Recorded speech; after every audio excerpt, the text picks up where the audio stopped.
Good morning, good afternoon, and good evening, ladies and gentlemen. Welcome back to another episode of Home Theaters of the AV Experience. My brain is just a complete jumbled mess. I put in like 100 and not 100, like 70 hours last week doing room calibrations for the Mad VR Experience Center. So my brain is just That's so and wild. it was not fun. And then today I was greeted by my pie hole going down, which meant none of my DNS worked and my entire network just fell flat on its face randomly. No idea why. It just decided it didn't want to live anymore and ended its own life.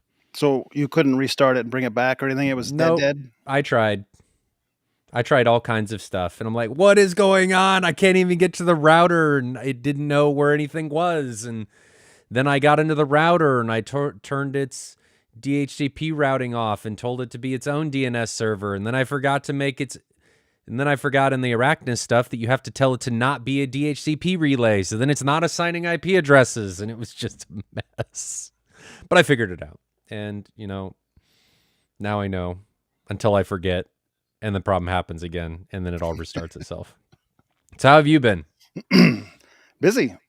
Yeah? Yeah. Mostly on making that video and editing that out because I'm super slow at it for the Epson versus the Epson. QB1000 Which I think is versus what we're LS12000. talking about tonight. Yeah. I wish Bob would join us, but I think he will. He texted and said he would. Do you think he will? Well, he said like 8:30. So, That's yeah. Brian, it's a good thing I don't do this for a living. You know what? That was you stop. Sometimes things happen, and you know what it's like with networking stuff. There's so many variables going on, and I'm trying to troubleshoot like why did my DNS server die? And then it dies, and then you have to find a way to get into the router on a machine. So then you have to connect locally, and then you have to, not that it's hard, but then you have to manually assign an IP address. And then I'm farting around in the settings, and I think I caught them all, but then there is a buried setting for the relay, and it's just, there's no guidebook for this. I want to ask you a question, Ryan. Mm. You have like upwards of $1 million in your home theater, and you have a $7 Raspberry Pi as your internet gateway or your firewall router or whatnot. Well, first off, there's a little. What's wrong with that? Does that mean I need to spend a ton of money for the DNS gateway?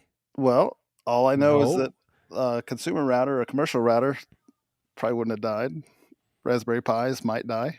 All right, guys. How many people have had routers that have had issues? I've had one in the past that decided to not in 25 work. years of IT.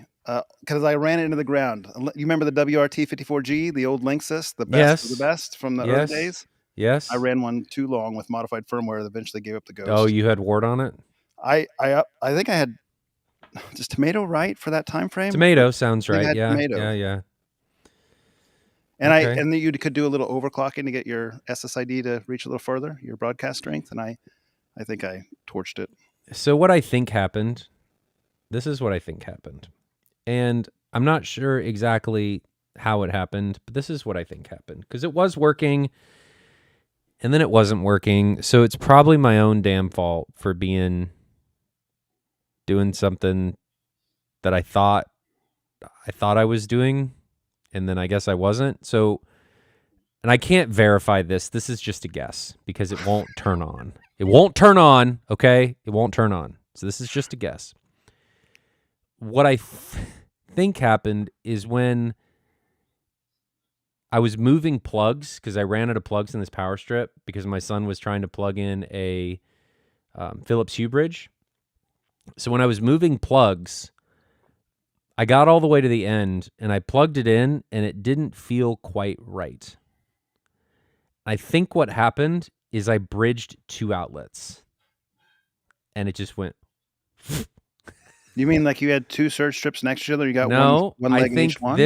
I think this surge protector or this rack-mounted PDU, the outlets are spaced in a way that if you can get the two prongs on a plug to span two 110-volt outlets. And I think I caught it, and then it just vaporized itself.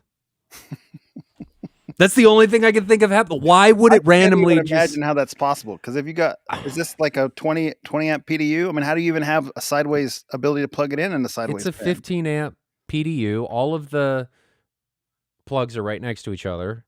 So that's just a guess. I have no idea why it would just randomly on a Saturday afternoon decide, you know what?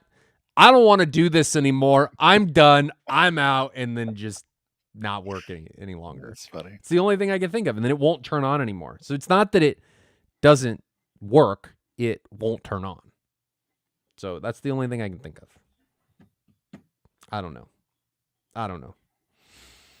So let's talk about the Epson stuff. Or do you want to wait? Why don't we go to questions, other discussions, and on the chance that Bob joins us at 8, if we're still going, or is that too late? Do you just want to shut it down after an hour or so? What do you want to do? If we knew he would join at 8, I'm all for waiting because I think it'd be cool to have the full opinions. I don't know. It's family stuff. Like if your family was over there, would you be able to say for certainty that you would be available at X time? If I said 8 o'clock, I'd do 8 o'clock. That's the thing. You'd just be like, peace, and just leave. I'll message him and ask him how close how realistic it is. And then we'll make a decision from that. All right, let me mess with my f-stop and see if I can get this brighter. Does this thing even have an f-stop? Hold on.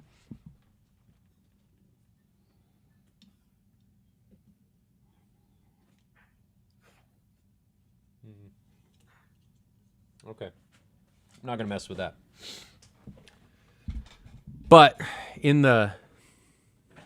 Oh, come on. Now I'm out of focus. Now I'm more out of focus. Now I'm in focus. Okay. So where are you sitting right now? This is not the usual thing. Yeah, it is. Your backdrop up. No, it is. It's the flight sim pit's right there. Oh. Yeah, you just don't have your green screen. No, I don't have the green screen up right now. And I would have another light on, which is probably another reason why I'm in kind of a doesn't look right. But that light, it's a Elgato Streamlight, which I really like. And it is off the network because the Pi-hole was my DHCP server. And now a lot of my devices are like, you know what? I had an IP address. Reservation's still active, so sue me. So I have to go restart them and reset them some devices. How much is that? How much is that making a hassle for your theater with all the switching trickery and stuff you have in there between the different Storm and Trenoff and? Don't know yet. Haven't made it that far. Can you just pull the drive if it's like a USB drive out of your old Pi and stick it in a new Pi and it boots up and takes over just like nothing happened? Maybe. That'd be your easiest bet, as long as the storage isn't fried. That would be nice, but I don't know if that's going to happen. And see what happens. I don't know that I want to deal with the hassle. I may just let the Arachnus router just do it, and I'll just switch and not worry about it. Because the Pi-hole's cool. Like I was using it for DNS blocking and stuff and blocking ads, but then what ends up happening sometimes is some websites just refuse to function, and certain applications will refuse to function because it's blocking them inadvertently, or maybe they're doing some type of routing and it doesn't like it, and it's nice and it's not nice. I just don't think I'd rely on something like that for a network thing. It's just asking for trouble, in my opinion. It does really well. It does really well. It's a huge open source project. A lot of people use it. Sure. It's great. It just decided it didn't want to do it anymore. You can't blame it. I probably better not badmouth Pi, or we're going to get an influx of comments, because I know there's a lot of enthusiasts for them out there. The $7 Pi-hole that I had that you're saying wasn't good enough. Wasn't good enough. Here's the reason I would argue against them. I have an HP Enterprise 1820 switch in there. It's got 24 ports. I paid like $80 for it, on sale. It's maybe 120 or 150 normally. Mm-hmm. I looked at it just the other day because I was trying to figure out what kind of LACP it supports, or 802.223 for the port aggregation. Mm-hmm. To get to the point, it has a mean time before failure listed, and it's 80 years. 80 years is the expected lifespan. I mean, Somebody could. They haven't even tested it that long. How do they know? But it's in their manual. Like basically, they're saying it's not going to fail, and it's $80. So what do you do if it fails? Just be like, well. I mean, I only have like 2 ports managed in there. I could almost just use an unmanaged switch at this point with SMB3. That's $1. We're probably boring audience because our audience isn't a networking and all. But SMB3 is really cool in that sense because you don't even have to program anything. It just all picks it up now. Like my new QNAP has SMB3. Computers have SMB3. You can plug in as many ports as you want. It just sums them and uses them all to increase your network speed. That's pretty cool stuff. That is true. All right, we're off the network topic. People are probably like, get out of here. That's horrible. Yeah. So for anybody wondering, that's why I'm half illuminated. Let me see if I can become more illuminated. Hey, Siri, turn on the basement lights. How's that going to work? Sorry, some accessories didn't respond. It's not, evidently. It worked upstairs, but the Lutron bridge maybe isn't responding. Unless it's using Bluetooth. No, Lutron. It doesn't see the Lutron bridge. So I need to go reset the Lutron bridge. Because she worked on the TV, but she worked on the TV because I restarted the TV. So she decided that, I don't know. Anyway, we can talk about my adventure this week. Sure. So my adventure was Adam Peltz, Matt Trinkline, both coming in. They both came in Sunday night. Wait, introduce those names because the audience will have no clue who they are. So Matt Trinkline is a big name from Storm Audio. He does all of the North American calibrations for Storm Audio, the ones that people choose to go through Storm Audio themselves. And then Adam Peltz is a world-renowned acoustic calibrator. He also does video calibration, but he mainly does audio calibrations, and that's what he does for a living. Like, he flies around the country and does acoustics. So they were here from Sunday night until Friday night. 15 hours working. That doesn't include like us going out to dinner and stuff. 15 hours every day working on these calibrations. It was a lot of fun. Like, I really enjoyed nerding out with them. I really, really enjoyed it. Let me see if I turn this up. There we go. So I'm just turning up one of the lights. Really enjoyed that time. But what we were doing is there is a Trinov and there's a Storm in the Mad VR Experience Center. That's a little bright. And they're both 2 totally separate systems. They share the speakers, but there's a different pre and different amps for the speakers. And then there's shared sub-amps. And a mess of wiring like this thick, like so transatlantic cable type. It's level. About 4,000 square. It's 4,000 linear feet of 12/4 speaker wire is in the theater. It weighs a lot more than you think it does. Moving those wire bundles was not fun. So we had to wire effectively everything after the switches 3 times. I got to pause for this comment because this makes me laugh. With you trying to turn on your stuff with Siri. Shut up, Oprah. Wish I could do that. You're affecting the audience. I'm just affecting the audience. Oh, I'm trying to hide it. Sorry. Go ahead. So everything was wired up. It's been wired up for a long time. I've been using Storm. Trinov wasn't set up because we did the Storm calibration, or a very rudimentary Storm calibration, in June for M-Wave. And then we waited until we were going to have the audio calibration. Well, the audio calibration was this week. We went through it. And now that everything is set up, you can instantaneously switch between Storm and Trinov, regardless of what the content is. And it happens so fast, you don't even know a switch happened. It was so fast, in fact, that we didn't even think it was switching, is how fast this was happening. So we ended up having to mute one of the systems in order to verify and tell ourselves that, yes, it is functioning how it should, to reassure ourselves, because we didn't believe it was actually occurring. And it was... Let me see if I can find the measurements. I've got some rudimentary measurements that Adam shared with me, so we can pull these up. These were measured in Smart. Let me download these. I don't think I have anything that's full. from 0 to 20K. But we will look at this. While you're pulling that up, I have a question for you on the switching. Uh-huh. So if you're listening to live content, there's a lot of like little natural breaks in music and beats and stuff. If you played like just a sine wave, like say you played a 5 kilohertz sine wave and you flipped it, would it break? Like, would you hear a little instantaneous switch, or would it just, is there like enough capacitance or whatnot between the two systems that doesn't ever break? Like you just would hear nothing, even if you were trying to hear it on a single note, like a sustained pitch. So sometimes you can hear a little pop from the subs when it switches, but a lot of the time you hear nothing.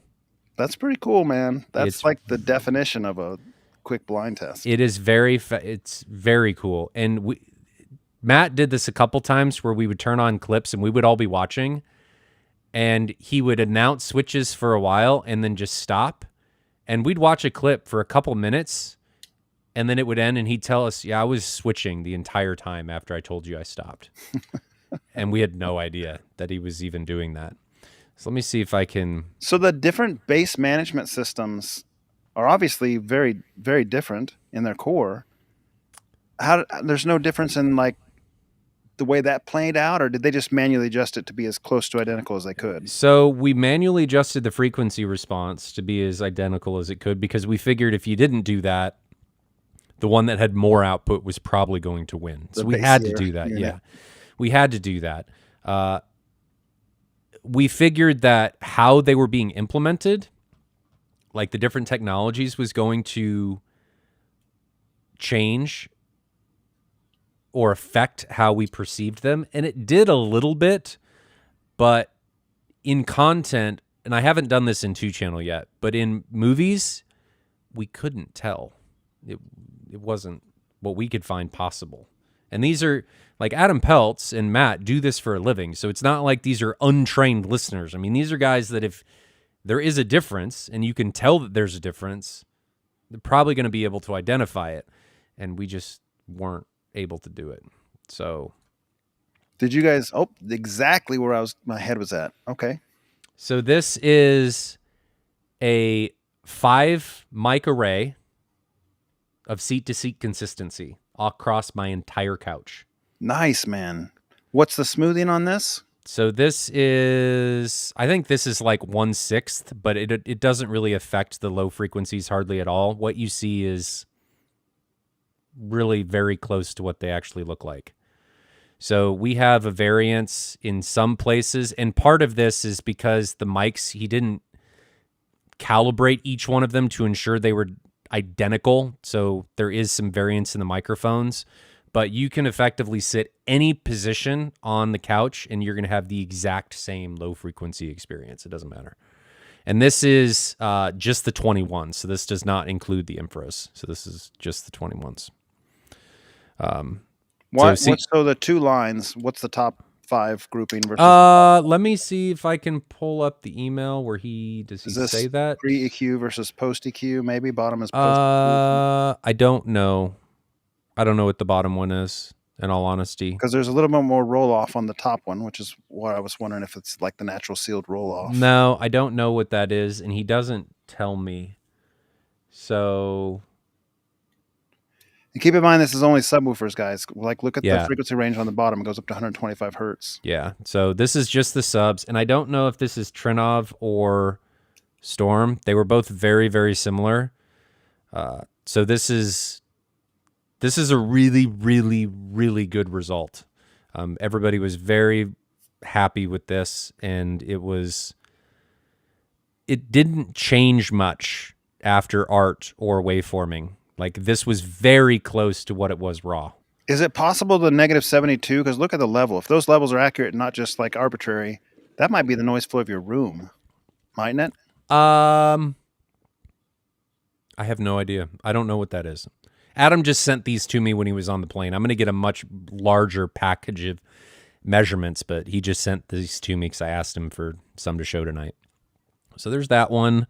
Is it going to... like change? Let's see. He doesn't tell me what these measurements are either. So let's try this one. I have to change it. That one doesn't even, that one's just black. Why is that one black? MW asked what smoothing. I asked the same thing. In bottom right corner, MW, it says 1/6. Yeah, it's 1/6. That doesn't work. How about this one? So this is LCR without subs.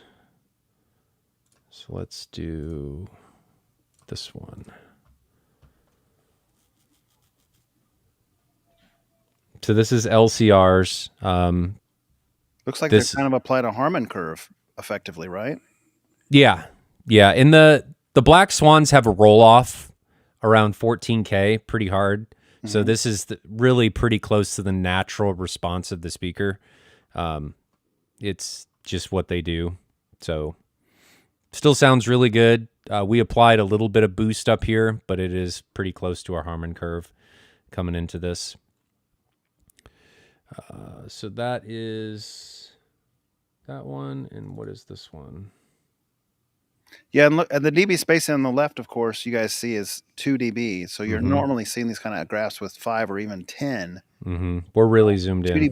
2 dB is tight grouping, so it's going to make these curves look a little bit more rambunctious than they would if you lowered. Trying to get these other ones, but they're just showing up as black, and I don't know why. Like the LFE ones are just black, and I don't know what this one is. Oh, he tells me. So these are the different presets that we have. There's a bunch of different presets that we can utilize. So let's do this one. So these are just the different preset ranges that we have. So the green is music preset with and without infrasonics. So you can see as it comes up, that's when the infrasonics are engaged. So the 232s and the 50. And then... Where does he have it rolling off? I can't see the graph on the bottom. Your Ryan Home Theaters Vaughn's is patched over the image. The purple... Oh, that is your frequency. Agreed. I'm just asking, where did he roll it off without infrasonics? Like what?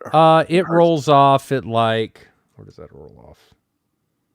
If the 21s start rolling off at like 31. But I mean, that looks like an intentional change. Let's see if we can figure out. I'm going to see if I can do something different here. There we go. Okay. So he's got it rolling off at 32. Yep. Mm-hmm. Okay. I see. And then the infras pick it up. And then the red. So I'll just tell you what else. Green is music preset with and without infrasonics.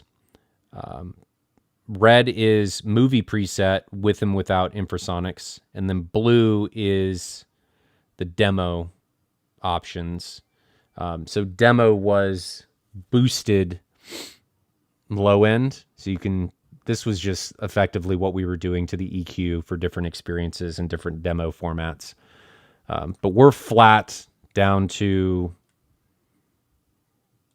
5, 6, somewhere in there is when we encountered our F3. So, and that F3 was taken at over 105 dB. So we could have gone higher, but that's just where we took the measurement. We played some content. Let me turn off these measurements. We played some content, and we played Overlord, and we played Into the Black Hole. And both of those, it was unlike anything that I've ever experienced.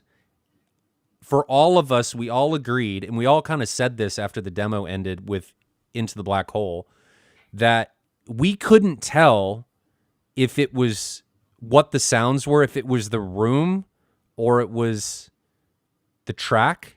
It was so immersive that we felt like the ship was around us, and all the sounds were just blending into everything. So we couldn't tell, again, if it was the room or the track. But I'm saying that in a way that what I mean is we were so engrossed in the film that what it was playing sounded like it was the room. Like every time I would think it was my room making noise, I would go listen to it, and it was coming from the speaker. So it was just an unreal experience for that. The demo of that, we figured out where it was, where we could get the 50s and the 32s to just tickle the limiters on the amps, on the 20,000 watt amplifiers. And we made it so anybody that demos the theater, if we play either of those tracks, you'll see the 50 with about 70 millimeters of excursion. And you see it move. You finally yes, see it move. It's kind of scary. Like, Adam was posted up right next to it, and he was thinking about during both of those to like reach out and touch it, but he was like, no, that might actually break my finger if I touch that, because of how fast it was moving at those frequencies. 70 millimeter is what, like 6-inch peak to peak? I'm just guessing. Let me go look. I mean, that was total, so it was moving like 35 millimeters each way. But it was, okay. So that's more like 4 than probably. Not 70 each direction. No, 70 millimeters total. But still, seeing a 50-inch driver move that much, that fast, it's a lot. And it's kind of messes with your head a little bit. But it was a great experience having them all out there. We'll have more measurements. There's some other cool stuff. The room officially meets, from what I can tell, based on the measurements, it should meet and surpass level 4 from RP22 for C2C consistency and compression and the decay times and everything. He didn't send me a waterfall, but decays are fantastic. So we intentionally didn't just destroy everything. Like, we could have waveforming and art just totally neuter any type of boundary interaction and stuff, and your decays would just be like butter. But every time, and we all agreed that we've been in rooms that do that, it sounds unnatural. And if you think about it, even with us talking here, with all of the stuff that's around us, right? Our ears are constantly being influenced by boundaries. We're constantly picking up waves bouncing off of different boundaries. You're outside. How we figure out where things are auditorily is from boundaries, right? You hear things. You can kind of hear, if I'm talking, if something bounces off over to your left, that there's an object over there. You can feel the space or the expansiveness based on boundaries and how long things take to come back and propagate. So we found that by eliminating those, it makes it feel too unnatural. So we intentionally left what I'll call the wet bass still in there. And it made it feel much more natural. And historically, I have not liked art or waveforming because of how it handled that, but how we brought it in, and this is one of the reasons it took so long, it makes it feel very natural. So it doesn't sound like an overtreated room. I think we're in like the 150-ish to 200, I think 200, right around 200 milliseconds, which is where you ideally want to be, from my understanding, with a lot of that, for especially for the low frequency stuff. So it turned out really, really good. So good. Are some of those bass management systems, like the waveforming and stuff, Mm-hmm. is that an on-off toggle, or can you apply a percentage of it? Like, I want it to affect it, but just moderately. I'm trying to understand how you say, like, you didn't want that stuff, but then you used it. So are you applying a percentage to it? Yes. So there's a bunch of different ways that you can change how waveforming is interacting and changing how sound interacts with the room and how it's canceling out waves. There was some worry in the MadVR Experience Center about how waveforming was going to work, because I have a wall of subs up front, right? Well, waveforming doesn't deal with full range speakers. It's just what's the one that deals with full range speakers?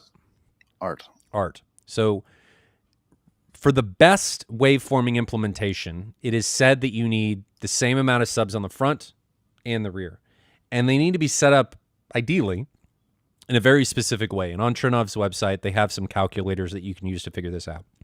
But it's 1, 2, 1, 2, 1, 2, and they're supposed to be equally spaced, right? So distance from the ceiling and the floor and distance from the drivers. And there's magic spacing that works with this. And ideally, if you had 6 on the front, you'd have 6 in the back. If you had 4 in the front, you'd have 4 in the back. In exact same XY coordinates? Yes. Yeah. But you can get away with things like 6 in the front, 3 in the back, or 6 in the front, 2 in the back, and 3 in the front, 2 in the back, that kind of stuff. There's ways to get around it, but supposedly it's diminishing returns. We had talked at CDI, I talked to Arno, who is CEO of Trinov, and we had a meeting with Arno, myself, and Adam talking about how we were going to implement this, because there's also a limitation with Trinov on how it can deal with multiple subs, because I can't present multiple subs without, if I'm not using waveforming, I can't tell it, hey, here's multiple subs, treat them as one subwoofer. I can't do that with Trinov. So we had to come up with a way to get around that. And how we got around that was we used a QSE QSYS 110F for all of the subs on the Trinov side. So it is actually acting as a routing and DSP for the subs on the Trinov. And we didn't need that on the Storm. The Storm could do all of that on its own, but we needed that on the Trinov side. So we got around that limitation. So we are able to turn waveforming on and off. We have configurations for this, and we're able to turn art on and off. And we're also able to do a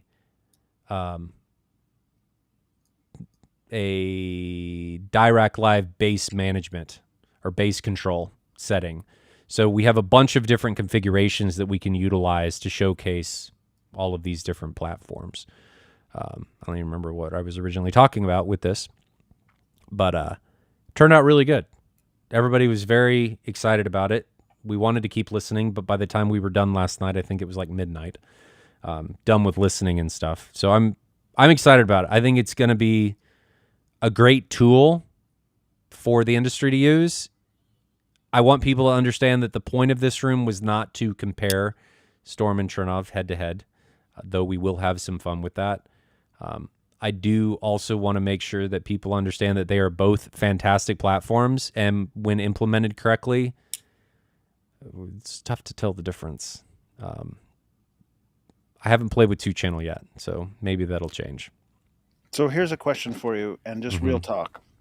They weren't at all the same in my room when we set them up in my room, and the vendors set them up respectively. They spent a couple hours each, but not multiple days each. And both vendors were in the room at the same time when we were doing this. So the question continues for anyone who would be coming to the Mad VR Center to kind of like figure out which way they want to go, which path they want to travel.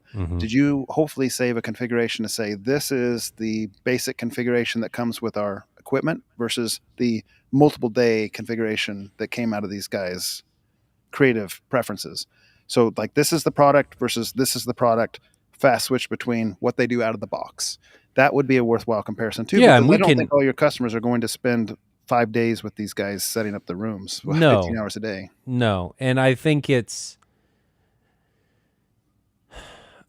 something that I'm going to do on my own. I didn't need them to be there. I can just set up mic positions and do that on my own. And I actually have all the mic positions and the measurements, so I can go back and create those. And that's more of what like Dirac Live bass control is. It was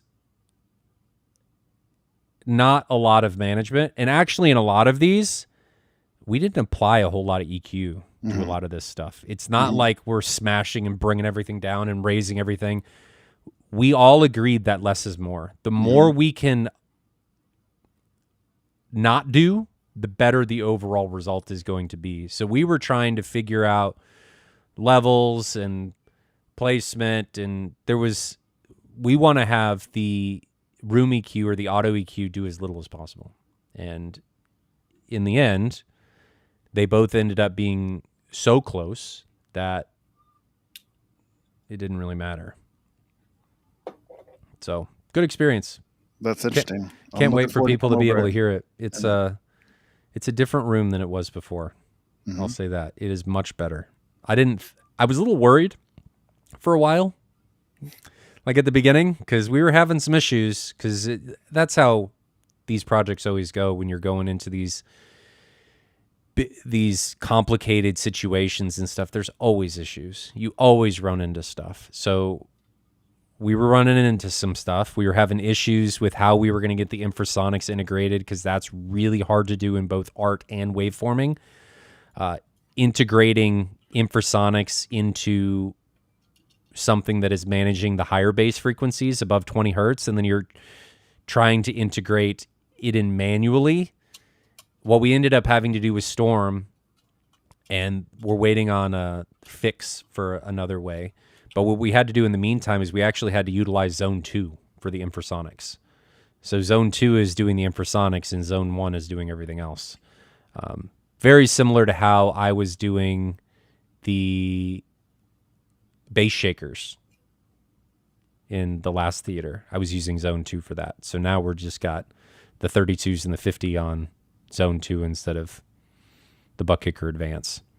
But yeah, maybe I'll set up a time to have people over next week or something, because I think it's be a lot of fun now that the projector and the audio are both calibrated, and to see if anybody can pick out the difference and tell what's what. I'm just happy that we've made it to this point, because it was it was worrisome at the beginning. After Tuesday, I was like, man, guys, we're having some issues. And then Wednesday hit, and it all started to smooth out. So it was, yeah. Are you and your wife still on speaking terms after? Yes. Yes. Good. Yes. So, anybody have any questions about that or anything else? I think we'll take some questions, see how close we get to 8, and then we'll talk about the Epson stuff. I see MW has a question. He asked, Ryan, so you have waveforming up to the kick subs, or was the 50 as well? So waveforming is only on the 21s, and then we manually integrated in the infras, because you can't... Waveforming doesn't really do anything with the lower subs, because the wavelengths are too long, right? And I don't have 50s. Can you imagine having an array of 50s? You need like to have 50, a huge 50, room 50, 50, 50, 50. to do anything with those 80-foot waves. No, we don't have anything like that. So it's the 21s for waveforming, and then they get down, and then around 20 hertz is where that crossover takes place, and we cross over to the infrasonics and what's called pressurization. So it's what you saw with them starting to drop off at 31. That was for more like the music preset, where we didn't apply any type of boost to the low end, any type of shelf. For the infrasonics and the movie stuff, we did. So the 21s can get lower. It's just we didn't do that for the music stuff. We just allowed them to naturally roll off. Joel has some good questions here. So Joel asks, general question, do movies really have content with SPL peaks of 105 above 200 hertz when listening at reference? I tested various demo scenes using RTA, and rarely did they peak at 105. So RTA is not a good way to measure that, probably. And Adam is actually sending me a white paper on this, written by, he actually contributed to this, and somebody that is much smarter than me actually wrote the paper, explaining a lot of how reference mastering takes place. And I think I don't want to dig too deep into it, because I really don't understand it, because I haven't read the paper yet. But I think it's not a lot of what people think it is. So like Netflix, their reference is 79. It just depends on what the studio says. It's not all going to be the same. What we typically say, in my opinion, is we want a speaker to be able to do something, because we don't want it to compress in a lot of these. It's not saying that every movie is going to do this, correct? You're going to watch it at that. Yeah, you can. No, it's just that a movie potentially could. And there are movies that do. I have an example. Like if you watch, what's that book? Book of Eli. There it is. I was trying to remember the name. And Book of Eli, the town shootout. Play that with your left or right speaker engaged and no subs. And you'll see, if your speakers are set up correctly, you'll see a peak of 105 dB in that with some of those shots, with some of those pistol shots. That's an example. So those type of content do exist, and you want your speaker to be capable of it when you do it. Now, I said earlier that you probably aren't going to have much luck with an RTA because a lot of time real-time analyzers are kind of doing a slow sampling rate or a averaging to kind of give you what you're supposed to be looking at too, which is kind of an average frequency response. So if you're doing sine sweeps, an RTA will work, but with peak SPL, like instantaneous peaks, RTA, depending on your software, may or may not be the right way to do it. If you have instead like an instantaneous or a very fast setting on your SPL meter or your software that lets you just register peaks or dynamic peaks, that's where you'd want to be instead of an RTA, most typically, to kind of capture that kind of stuff. So like with my Omni mic, I can set it to impulse or fast. I can choose the proper weighting, and that's how I was measuring that 105 dB. And so, I set my speakers to what references at the test tones that are built in the receiver. I watch that clip, and I'm hitting 105 dB out of one single speaker. So I know that it does it with certain movies.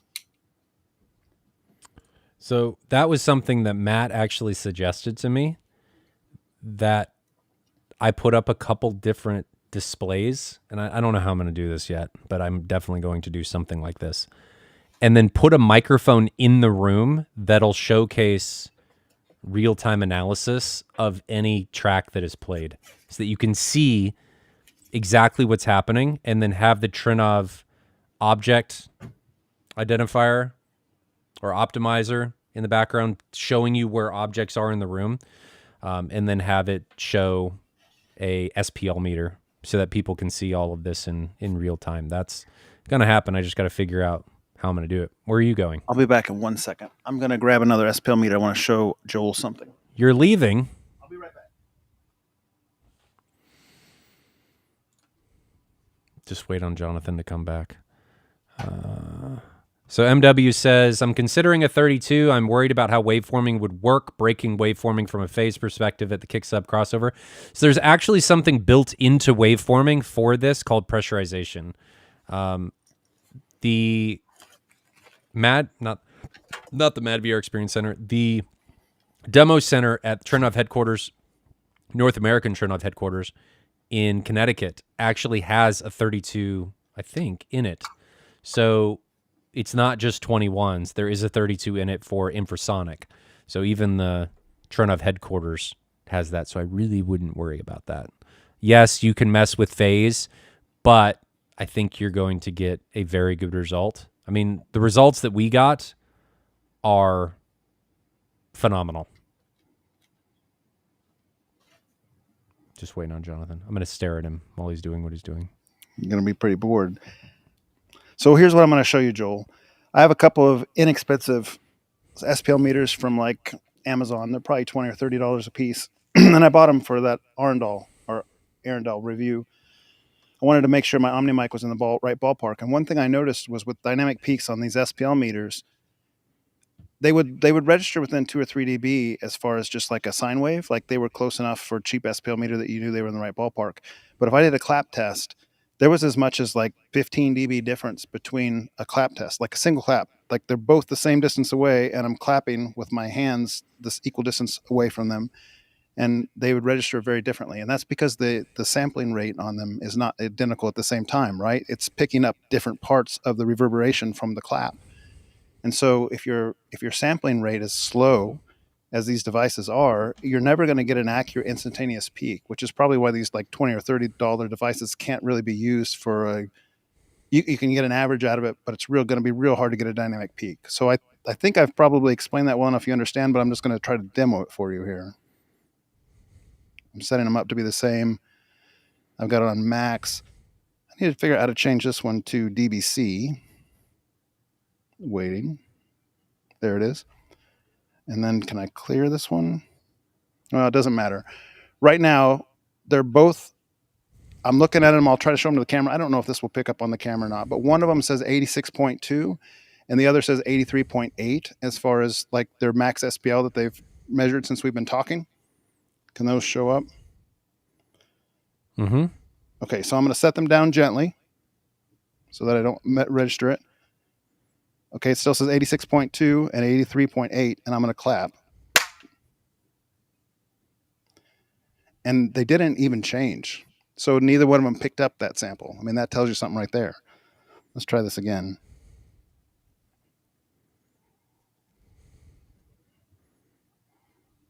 I can yell into the microphone and be really annoying. Well, now they seem like they've stuck. I need them to be moving again. Let me figure out what I need to do to make that work. Bane of the demo. Bane of the test. Never Yeah. behaves Why when are you they want it both to. like not going back to the live reading? Mm-hmm. Test. Maybe I overloaded them and they've locked up and died. Similar to the pie hole. Too loud. Okay, I'm going to power them down. You can move on, and I'll get these set up again for the same test. I want to do the test to show you Okay. that they'll register dramatically different, but I got to get them working again.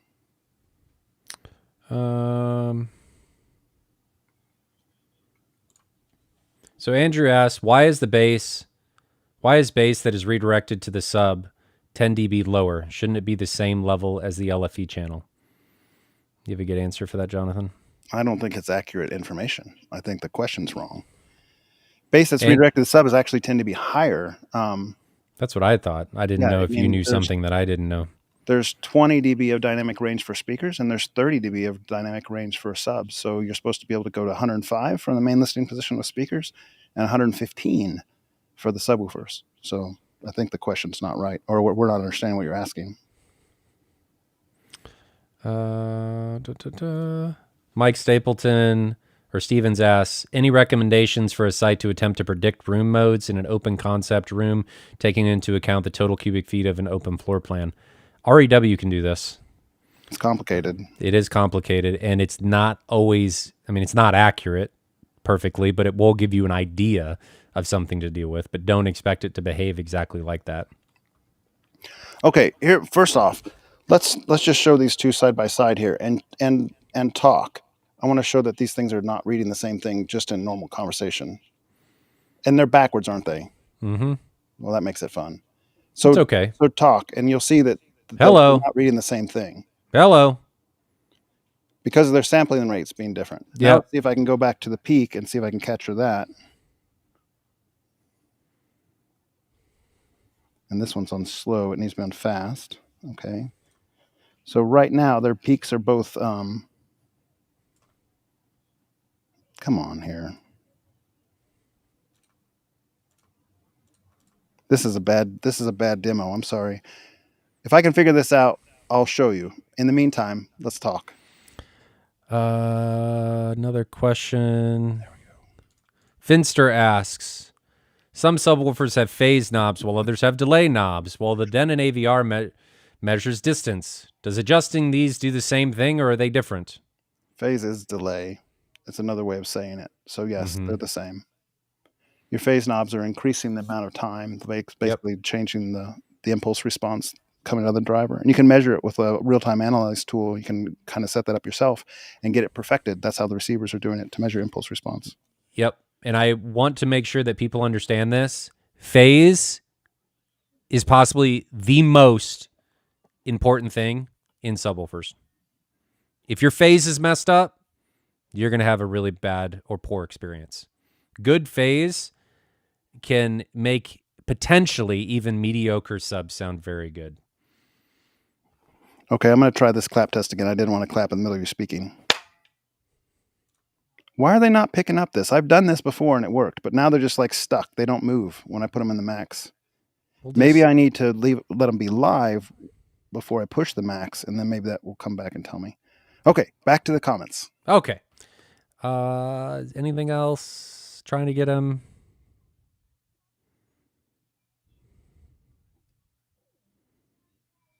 So Mike Ortiz has a two-parter. The first part of this is just recalibrated my subs. They start to drop off about 30 hertz. I want to cut the SPL down above 30 hertz and raise the gain because I think I have the headroom. Normally listen at minus 10 dB. He then goes on to say, if I can get to 105 peak at, say, 20 hertz, is it safe to just use the gain to give him that bass extension lower? I think he's saying effectively apply a shelf down low to boost the low end. I don't understand what he's saying. Let me read this again slower. They start to drop off about 30 hertz. I want to cut the SPL down above 30 hertz and raise the gain because I think I have the headroom.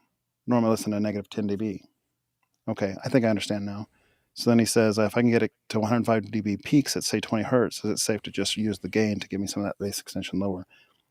One thing to keep in mind, Mike, is that as you near the limits of your subwoofer drivers, their extension, their power, like their excursion, all that stuff, as you near the limits of your amplifier power or the driver's capability itself, that frequency response that you're measuring will go back to a more natural frequency response as it would be without EQ. So as you approach those limits and say you're trying to boost 20 hertz, you're going to have a lot of headroom to get 105 dB peaks. Unless you got a lot of room gain, you're going to have like 18s, 21s, something like that, multiple 15s. I don't know what kind of subs you're using. Mm-hmm. But what I'm trying to tell you is if you measure that at like kind of a normal listening volume that's not shaking things on the cupboards, and you figure, oh, like that's fine, I got a nice flat frequency response, now I can just validate that I can hit with my SPL meter 105. Almost surely your frequency response does not look the same at 85 dB with the subs as it does as 105.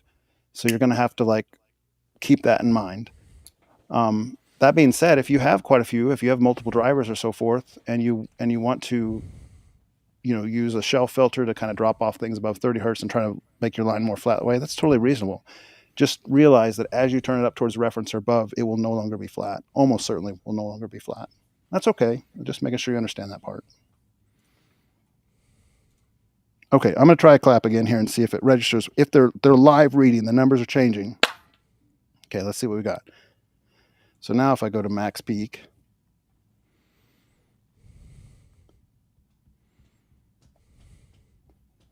this is a sucky experiment.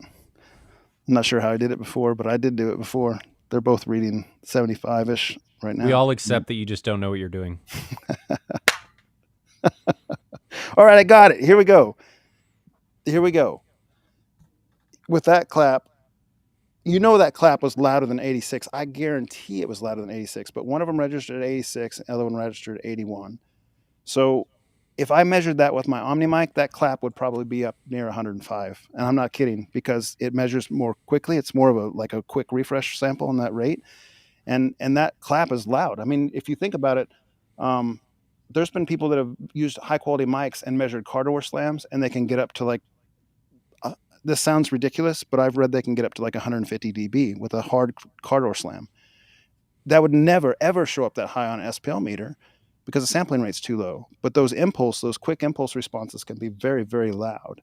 And so that's all I'm trying to show you. MW says, people stopped caring 2 days ago as you tried to set this up.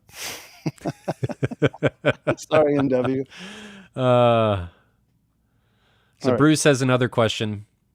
Does the receiver change the phase on subs when you run auto EQ, or do you have to play with the phase knobs, etc., and figure it out? No, it'll change it. It'll try to. Doesn't always get it right, but it'll try. Yeah, I mean, you should set your phase to 0 or 180. Either way, it doesn't even matter. Your receiver is going to basically do a time distance delay that accounts for that. Once it does that, you probably don't want to mess with phase. If you're using real-time sweeps and you're trying to make two subs like perfectly overlay and increase the cumulative frequency response, then you can kind of fine-tune one of the phases and see if you can make it better. The receivers don't always get it 100% accurate, but they're going to do a pretty good job. And better They'll get than you most people very can do. close, but you may be able to eke out a little bit more, and you may be able to adjust crossover points slightly if your auto EQ software allows you to, because sometimes, like one thing that we ran into was we had a dip at, I think it was like 65 hertz that was being actually affected and caused by our crossover point. And once we adjusted slightly, that we were able to eliminate that dip. But the auto EQ software, even as advanced as it is, the ones that we're using still had problems. Man, What are there's you a lot giggling of. about? I'm laughing at the comments. I'm catching on the comments. People saying that's a weak clap and doing the clap on. It was commercial weak. and I don't know. it's loud in here. I don't know. Okay. So MW, this is more of a statement, and I'm going to tag something onto this. Did anyone see the Clipple results of the Ascendo 28 against the 32? The 32 is effectively 428s at 10 hertz. And it is. That is a limitation of how the 28 was designed. The 28 is a square subwoofer. It doesn't have the excursion that the 32 does, but that 28 is going to wipe the floor with the 32s at higher frequencies. So it's an exchange. It's a compromise, and they both have their shortcomings. And you may say, well, why does it matter if I'm going to cross over the speaker or the subwoofer lower? Well, it doesn't necessarily, but just something to consider in the design of the actual subwoofer itself, that was a known fact going into it. Percy Bedford says, what's up, guys? Just tapped in. John, will you be getting an NZ500 in for review? I am interested to see what your findings would be and how it compares to the LS12000.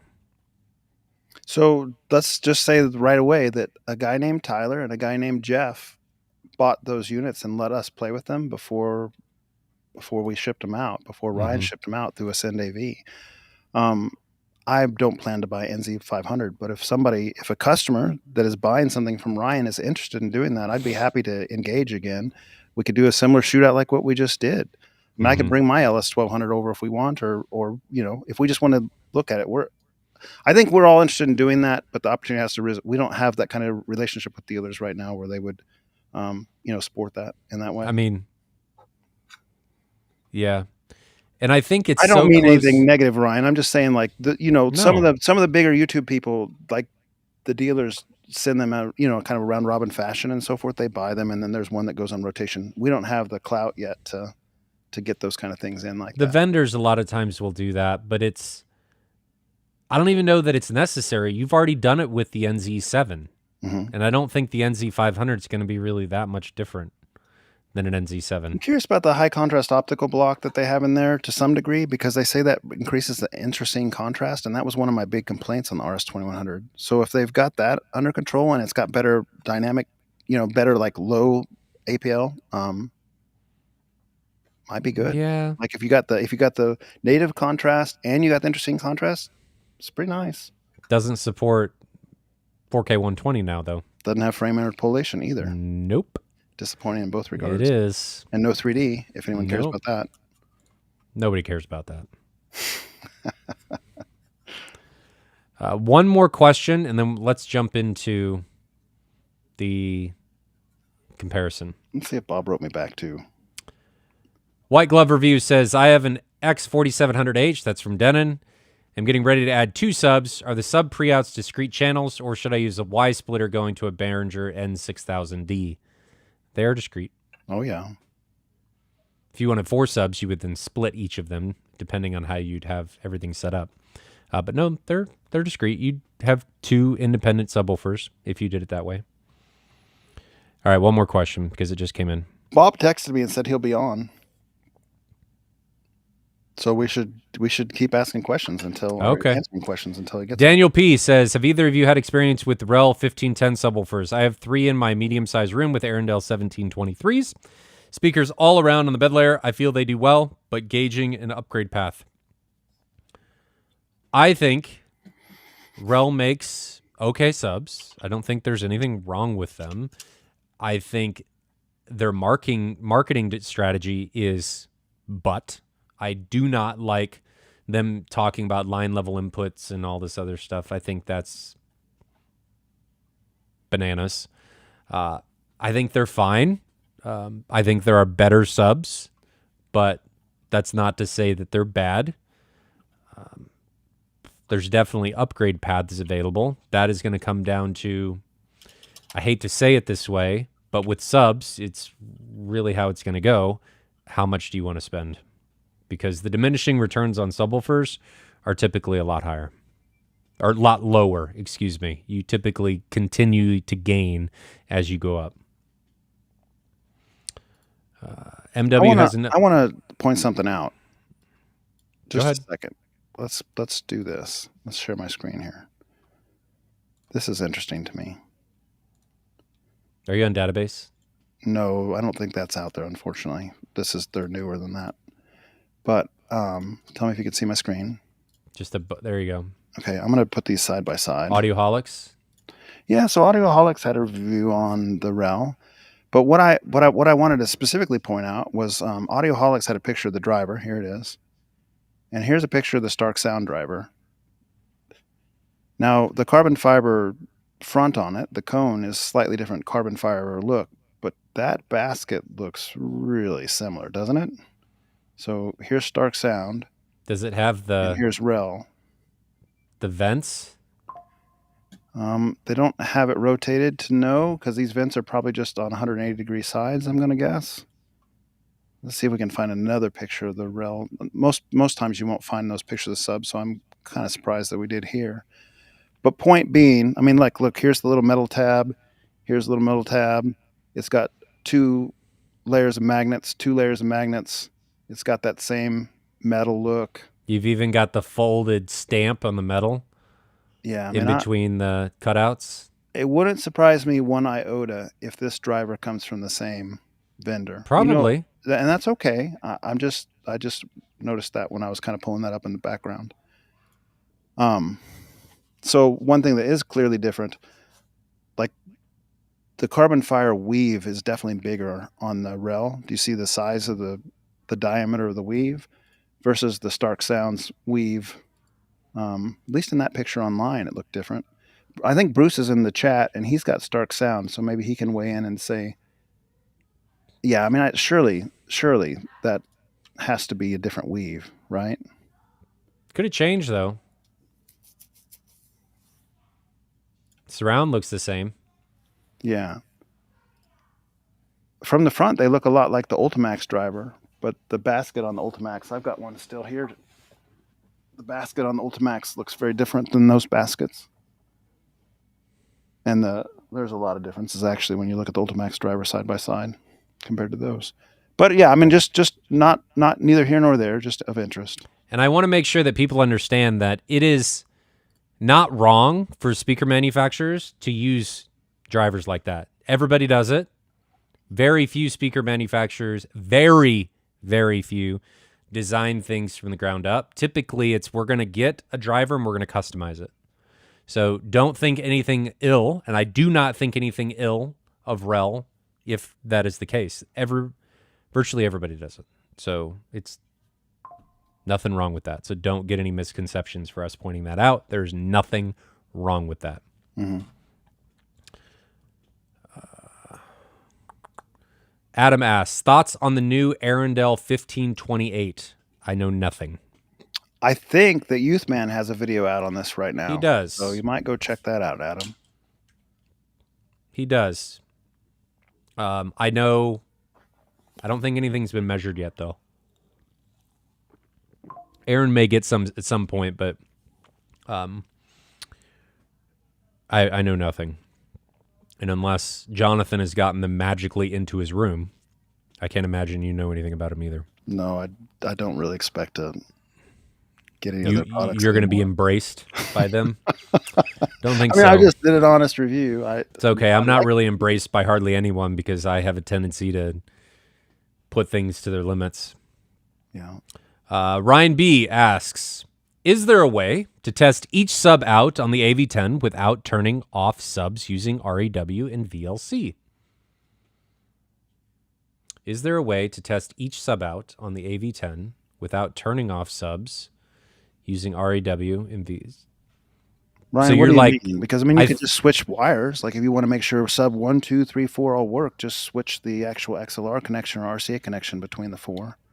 Or if he's like trying to just measure each sub individually, maybe that's what he's trying to do. You could do unplugging, just leave each sub plugged in where it normally is so that it has its EQ. Or if they're powered subs, turn them off or just, unhook it. That's No. I just turn off my rack amp on each sub when I'm doing that. There's no other way to do that with something like an AV10. You can do that when you start getting up into the big boys like Trinov and Storm, but at the lower ones, I don't think you can. Lower does not mean bad. It's just an option that is not available on those. MW was saying Raymond something has a about good idea videos. on that same concept. If you're using mini DSP, you could just use muting function within the mini DSP software. That makes it super easy. But that's if he has a mini DSP. Correct. Yeah. MW had something. He said, at CDA looking at the video walls, are people still able to make out the panels in dark scenes? Yes. Well, it depends on how far away you are from the video wall itself and light control in the room. If the room's dark, probably not. If the room's well lit, potentially. I can usually see them if I'm close enough. Any other questions?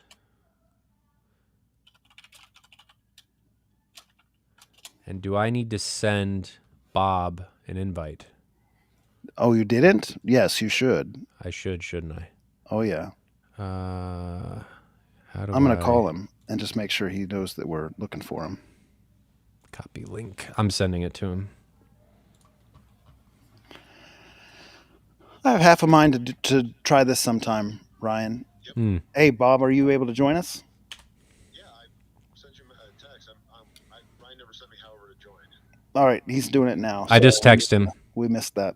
I just text him. I'm watching the stream. I might be a few minutes behind. I don't know if I hit live. We didn't want Bob to join anyway. Why aren't you here? I don't have the link. I text him the link. All right, so just click it and join. We'll see you in a minute. Thanks, man. Bye. So I have an idea that I've kind of been considering. My Mackie soundboard has a Bluetooth function, which I could rope into my phone, and then we could do like a little party line potentially with some of our audience if they wanted to call in and ask. That would be cool. Live. It would be kind of cool. That would be cool. I don't particularly want to give out my real number, so maybe I need to do like a Google Voice number or something. Yeah. Live for the show or something. Yeah. And just like think that through. That'd be good. I would be on eternal tech support for the rest of my life if I. Yeah, I just worry about constantly getting call waiting and just constantly hearing that tone. Well, I mean, there's only 72 people watching, so at least right now, I don't think it would be overwhelming. No. It could be fun. That could be fun. We just have to also, there's a little bit of a worry about censorship where somebody might call in and just like make our videos not suitable for YouTube. You know, you don't know who's joining you. Yeah, maybe. Because we don't have any delay or anything. It's just live. That is true. But is that fun playing with that hazard? I think it's unlikely that would happen, but it's something to consider. Probably unlikely given this audience, but you never know. We have a pretty regular gang in here. It seems like we do names. So that's good. I do see a lot of the same guys, it's quite cool. Mm-hmm. There's Bob. Now we're probably going to wrestle with audio for a minute. We'll see. Can we hear you, Bob?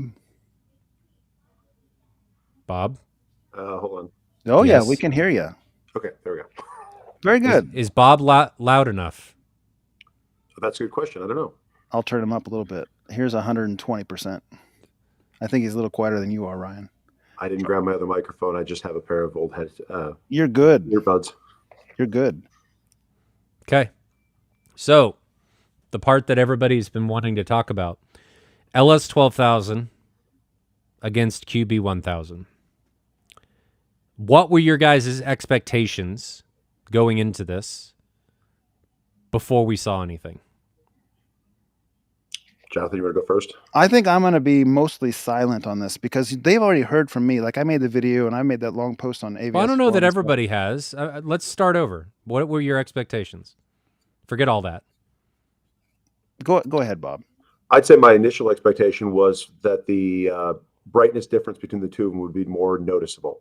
I know agree. it's because it's 25% difference, but 25% is really not that much in the grand scheme of things in a perceptual basis. Maybe eyes just don't focus that much out of it. Did you think there would be a contrast difference? No, I didn't expect there to be one. Did you think the most surprising and most startling thing for me on that was the motion, and that's the one I didn't even know was going to be a change. Well, before we get into what we actually saw, did you think that there would be a difference in dynamic tone mapping? Yeah, I went into it expecting there to be a benefit in tone mapping and a noticeable brightness increase. Jonathan? Other than that, I mean, they're the same chassis, same architecture. There wasn't a major change. Yeah, I mean, I think you kind of fall in sometimes, myself included, into the sales pitches and stuff like, wow, 3,300 lumens, this is going to knock our socks off. It's, 600 lumens brighter. and it was kind of inconsequential, really. Like I think that brightness thing, people have talked about it. It's log based instead of just like a perceptual 25%. I mean, you by the numbers, the LS12000 was 100 nits on your screen, Mm-hmm. and the QB1000 was 125 nits on your screen. So Mm-hmm. like full white screens, there was a difference, and it was visible. It was And, it was and guys, clearly we visible. verified this using a light meter and my Jetty. Yeah, So it wasn't like we're just like, oh, that looks like it's 100 nits. That Right. looks like it's 125. We used, his expensive Jetty and a little cheap Amazon light meter. and then I even verified it again using my light meter because we wanted to make sure that his was right. And yeah, it's 25% brighter. I mean, it's 25% brighter instead of even just 22. I think by the specs. Yep. But it doesn't, unless it's a white screen, and even on a white screen, I mean, there was lots of times when we were looking back and forth, and you couldn't even, I couldn't even tell the difference on some of the content. You could tell if you stared at something that was white. Yep. But then again, the thing that you're staring at that's white, how much of that was it the difference in white point that you were noticing in the actual perceptual brightness? That's a good point. Because if we'd have matched white points, a lot of that would have fallen away. And the darker scenes, they looked identical. Well, and your color shift on the dark scenes, and the reason I bring that up is because the white shift was probably just as egregious. Well, when we did that 10-point grayscale check, the LS12000 had a significantly further white point shift as it went up than the QB. And that's not us saying that either was bad. It was just those are variables that you have to think about when you're looking at this stuff subjectively to try and make it more objective. Because you have to make sure, like, oh, I need to make sure that I quantify that this is a color shift and not me misinterpreting that color shift as something like a brightness shift. So things to think about.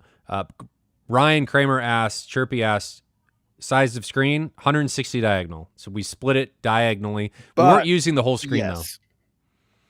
I think it was probably 130. What we were using for Zoom, probably closer to that? It was probably 2/3 of the screen or thereabouts, maybe even 3/4, somewhere in that range of the you were getting full height. Of the vertical for height. sure. Right. No. Now, I think it's when you go like the Akanto clip, you go to like the Godzilla clip. When Godzilla was in action, full action, like all those neon highlights in that movie, I would have expected there to be very big differences, big relative 25% differences. I couldn't, until you paused it, I couldn't even tell there was a difference. Like, even when we were paused, I couldn't. It was really hard to tell. Now, when you were doing torture test content for tone mapping, we did see some difference, but like someone said on the forums, it's almost like tone mapping light. Like it's there. And keep in mind, the Harry Potter stuff was when we put the HDR slider to 1 on the Epson, meaning it was going to clip the hex out of the LS12000 to 1. That was when we watched the Harry Potter thing. So even, I mean, it was there. You could tell a difference. It brought colors back in, greens and yellow were brought back in. There was less clipping on the content, but also we had the LS12000 in a position you'd never really use because there's too much clipping in it that way. Yeah, and because the LS12000 has the adjustable HDR slider, and I mean, we didn't get enough time for it, obviously, but I mean, is it basically doing the same thing as JVC does when you set in auto mode, where it's adjusting that level dynamically based upon the content. So instead of you having to monkey with the slider every time you change content, it just picks a more appropriate one for the whatever you're watching. And that's kind of what we experienced in the 1917 clip.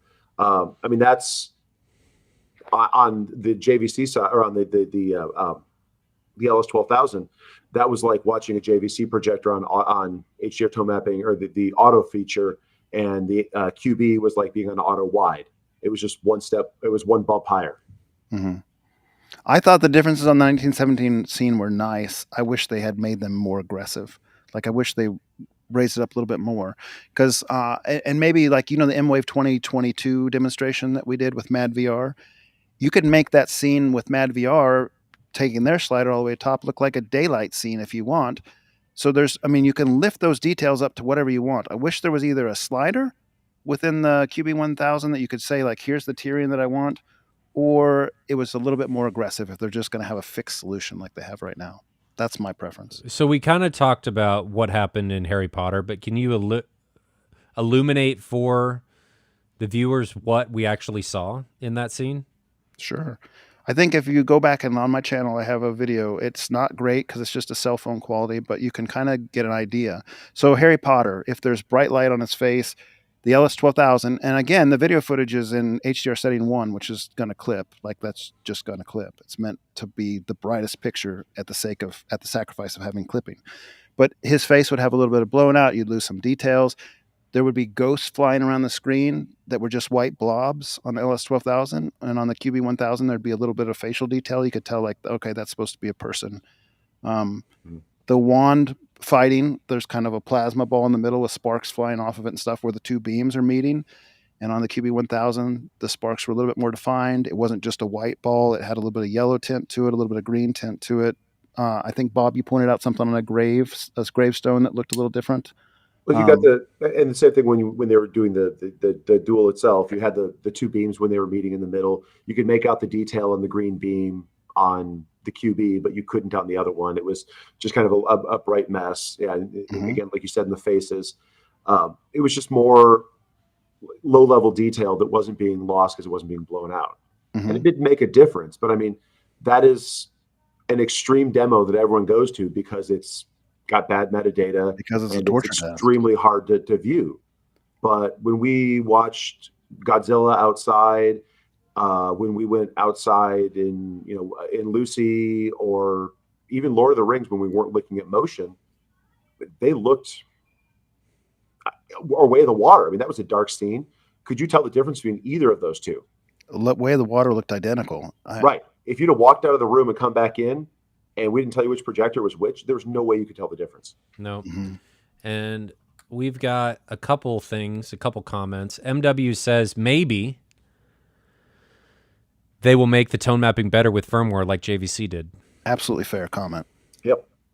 This is software, guys. It's not a hardware limitation. Well, I guess it could be, but typically things like this are software and it can be updated. So there is potential that Epson just push this out there as a first release to see how things go, to kind of gauge what people think, and then they will update with software as things progress. And for people who are on this that may not know what he's talking about with what JVC did, JVC got some complaints from some of the user community initially saying that theirs was a little too dim too. They wish that was brought up.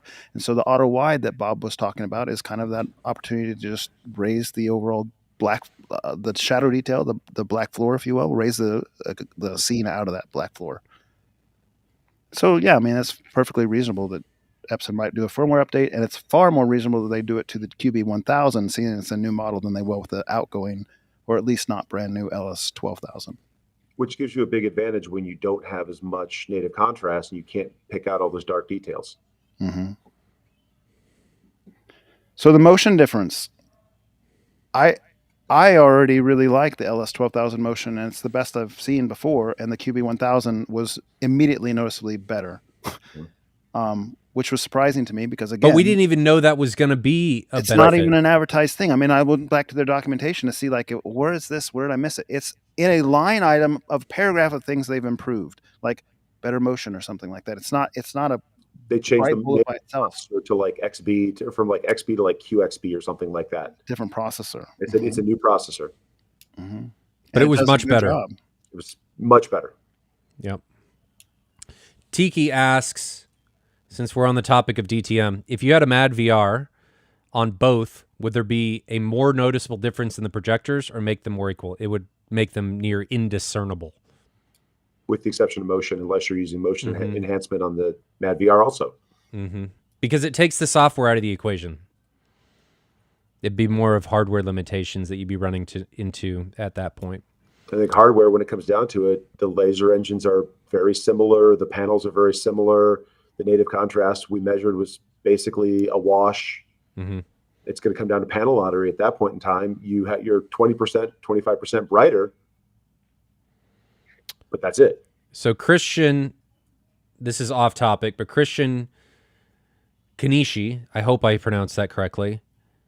Say in chat give me a price breakdown, enunciation of how to say your last name, because I want to make sure I get it right. Is there a benefit to having both overhead and height channels? To me, That would depend on the size of your room. If you do not have the ceiling height and the room is not long enough, I don't think there is a benefit. But if it is, potentially, You have to be really a big room.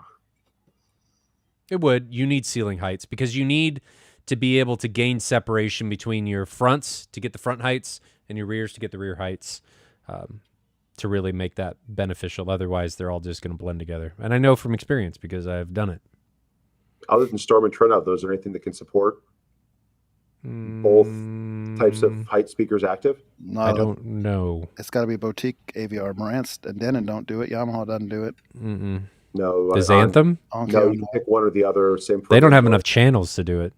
Yeah, Lindorf doesn't have enough channels. They have 16 channel limitation. So I guess it's just Storm and Trinov that can do it. Maybe there's one that we're not thinking of, but you guys are probably right. To the point that was brought up earlier, it'd have to be a huge room. I think that'd be the time where there'd be a benefit, like a large 40-foot type room. Big room. So I'm going to go back to that projector conversation because Paul has a question here. So this is subjectivity that would be where we would result here. I personally would probably, if I was buying brand new and it's $1,000 difference, that's my cap. I'd probably pay $1,000. Me personally, with my financial sensibilities, I'd pay $1,000 for the QB1000. Would I pay $3,000 more? I wouldn't, but I can see where someone might. I mean, if the motion was super important to you or the extra brightness was something you wanted to have in your back pocket to make the laser last longer, the fan, we pointed out in the review, the fan's quieter on the QB1000 up to 85% laser, where the LS12000 ramps up at 75% laser. So you got that extra brightness, plus you got an extra 10% laser that you can turn it up without making the fan ramp up. So those things are reasons. And the dynamic tone mapping is nice and will probably have a potential to be upgraded more. So sure, we were sitting a foot away from the front of those projectors, and they were not loud. And they were at 100% laser. They were 100%. They were quiet. Super quiet. Another difference that I don't think is talked about is the QB does not come with a mount. Yeah, that seems kind of strange, doesn't it? Doesn't it? Seems like they should have continued. I thought it did, and then I got the box. I'm like, this is really small. Because the 12,000 came with a mount. So it was off the 60 line then. It's the same Chief mount that they've had for years. Yeah. The 5,000 line didn't have the mounts.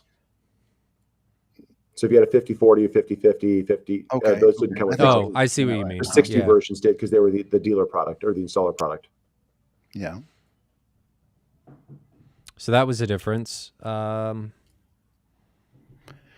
was talking to one of the guys in Kansas City group, and I was thinking, like, all right, so if I was going to spend $8,000 on the QB1000, if I had what would I do instead? If I had a fixed screen, a 16:9 instance, a fixed screen, and I never was changing aspect ratio, and they were a permanent installation, I'd be real tempted to go with two LS12000s and get double the brightness, because we saw that at Chirpy's house, and it was remarkable. Like, where we're talking about the difference was not very much, it was remarkable difference when they were stacked. And that would be a far more, like, if you left the room and came back in, you knew immediately which one was which, because it seemed twice as bright. Maybe that's not supposed to be that way, but it seemed twice as bright. Like, it wasn't any question. And the contrast wasn't hurt in a way that made any meaningful difference. Like when we were covering one lens with a Blu-ray cover and then dropping it, like the contrast didn't seem any worse. It just seemed that much brighter. So, that you're getting 5,000 lumens ish for the same price as the QB1000, which is 3,300. Like, I don't know. Now, as soon as you invite aspect ratio and memory lens and all that kind of stuff in there with switching, don't even bother, because when those things get off a little bit, that pixel grid gets misaligned. It doesn't look good anymore. Well, you'd need to have a very rigid mount. Absolutely. Not a ceiling mount. And even then, I mean, you'd have to rigidly attach those to some sort of superstructure, because if you've got subs blaring away in your room and you bounce that a little bit, you're getting pixels off all the time. Absolutely. You'd have to custom make a metal mount with plates to screw it into metal plates that it could not move. But I think it would be a real viable solution for the money, especially now that LS12000s can be found on the used market. Like, you could, I was really impressed with that setup. That's the way I'd pursue it myself if I had $8,000 to spend. So Christian's asking, so you're saying you're better off with an LS12000 with an NV core versus the QB1000? Probably so. Except for at that point, now you're spinning 5 for the projector and 5 for the NV core. Are you better off just going with like a JVC at that point, like an NZ700? But you're not gaining anything at that point. Maybe you're gaining contrast. And again, you're missing the biggest feature that we noticed out of the QB, which was the motion enhancement, because you're not getting that in an NV core. That's fair. You're getting the tone mapping and you're getting the nonlinear stretch, but you're not getting the motion. One advantage, though, to the NV core is even if you upgrade the projector, you can still use the NV. It's not like it goes with the projector. So that is an investment more. Mm-hmm. Ray says, look at this.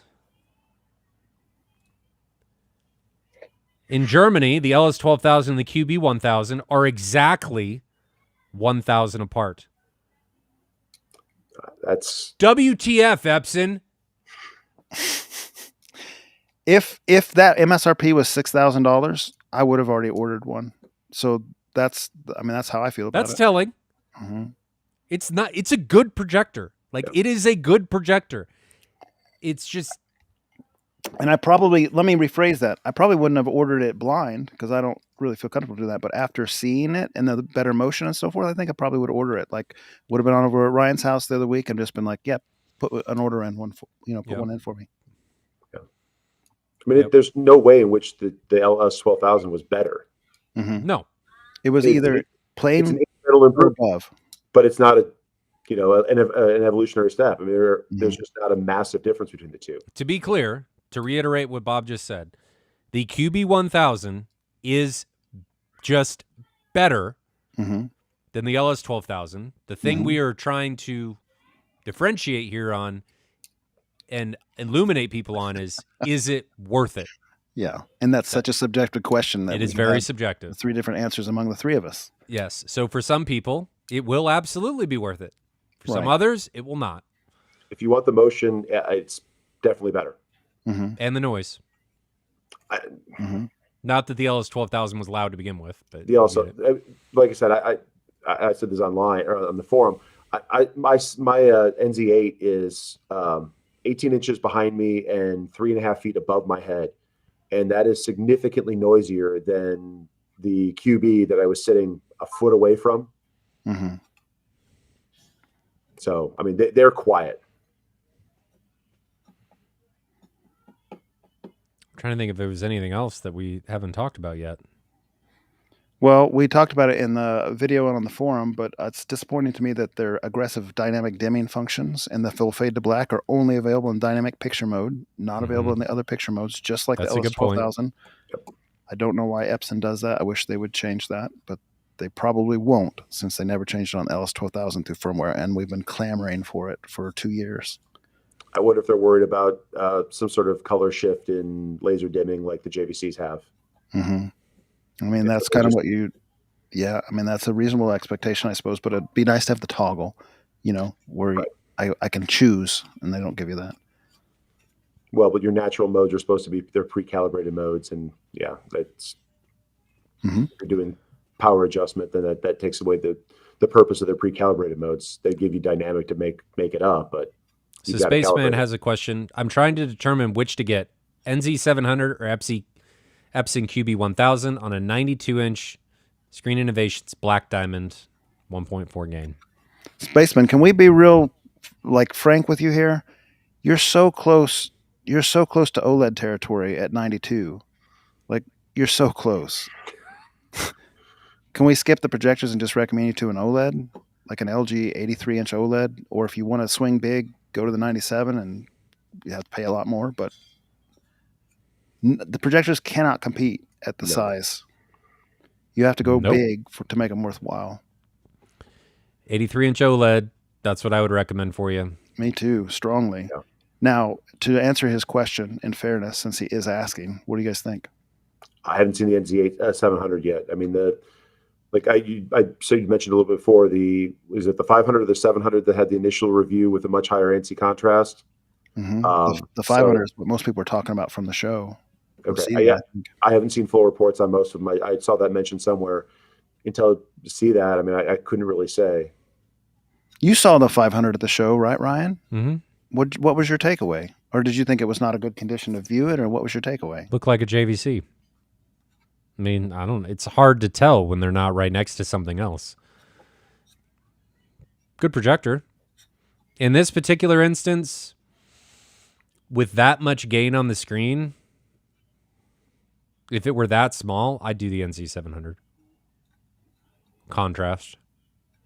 Is the SI Black Diamond, being unfamiliar with that screen right off the cuff, is that a gray or black screen, or is it Yes. just... It's black. With a very high gain on it. So I'd also be worried about sparkle trying to push that much light onto that, and your viewing angles are going to suffer. Yeah.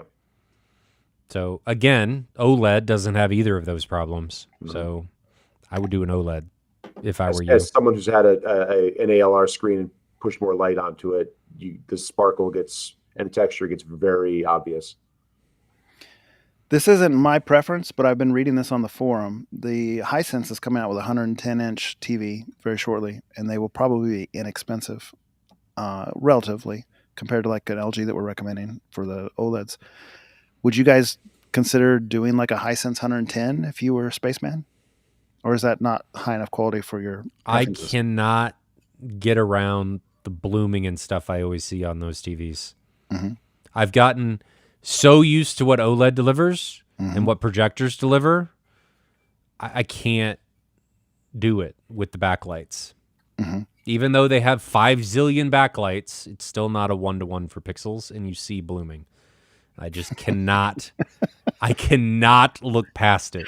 5 zillion backlights. It bothers me to no end. So I hear you. I feel the same way, actually, Ryan. once OLED. Once you've done plasma and or OLED, you can't go back. It just does not work. Mm-hmm. So OLED, I won't change.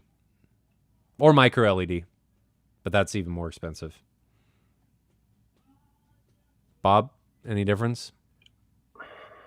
I mean, I'm going to echo the same thing on that one. For that size screen, I would do an emissive screen. You're not going to have, it's not big enough that you need to have your speakers behind it. So it doesn't really have an advantage to it. If you want to go a big screen, that's the only time that there's really an advantage these days.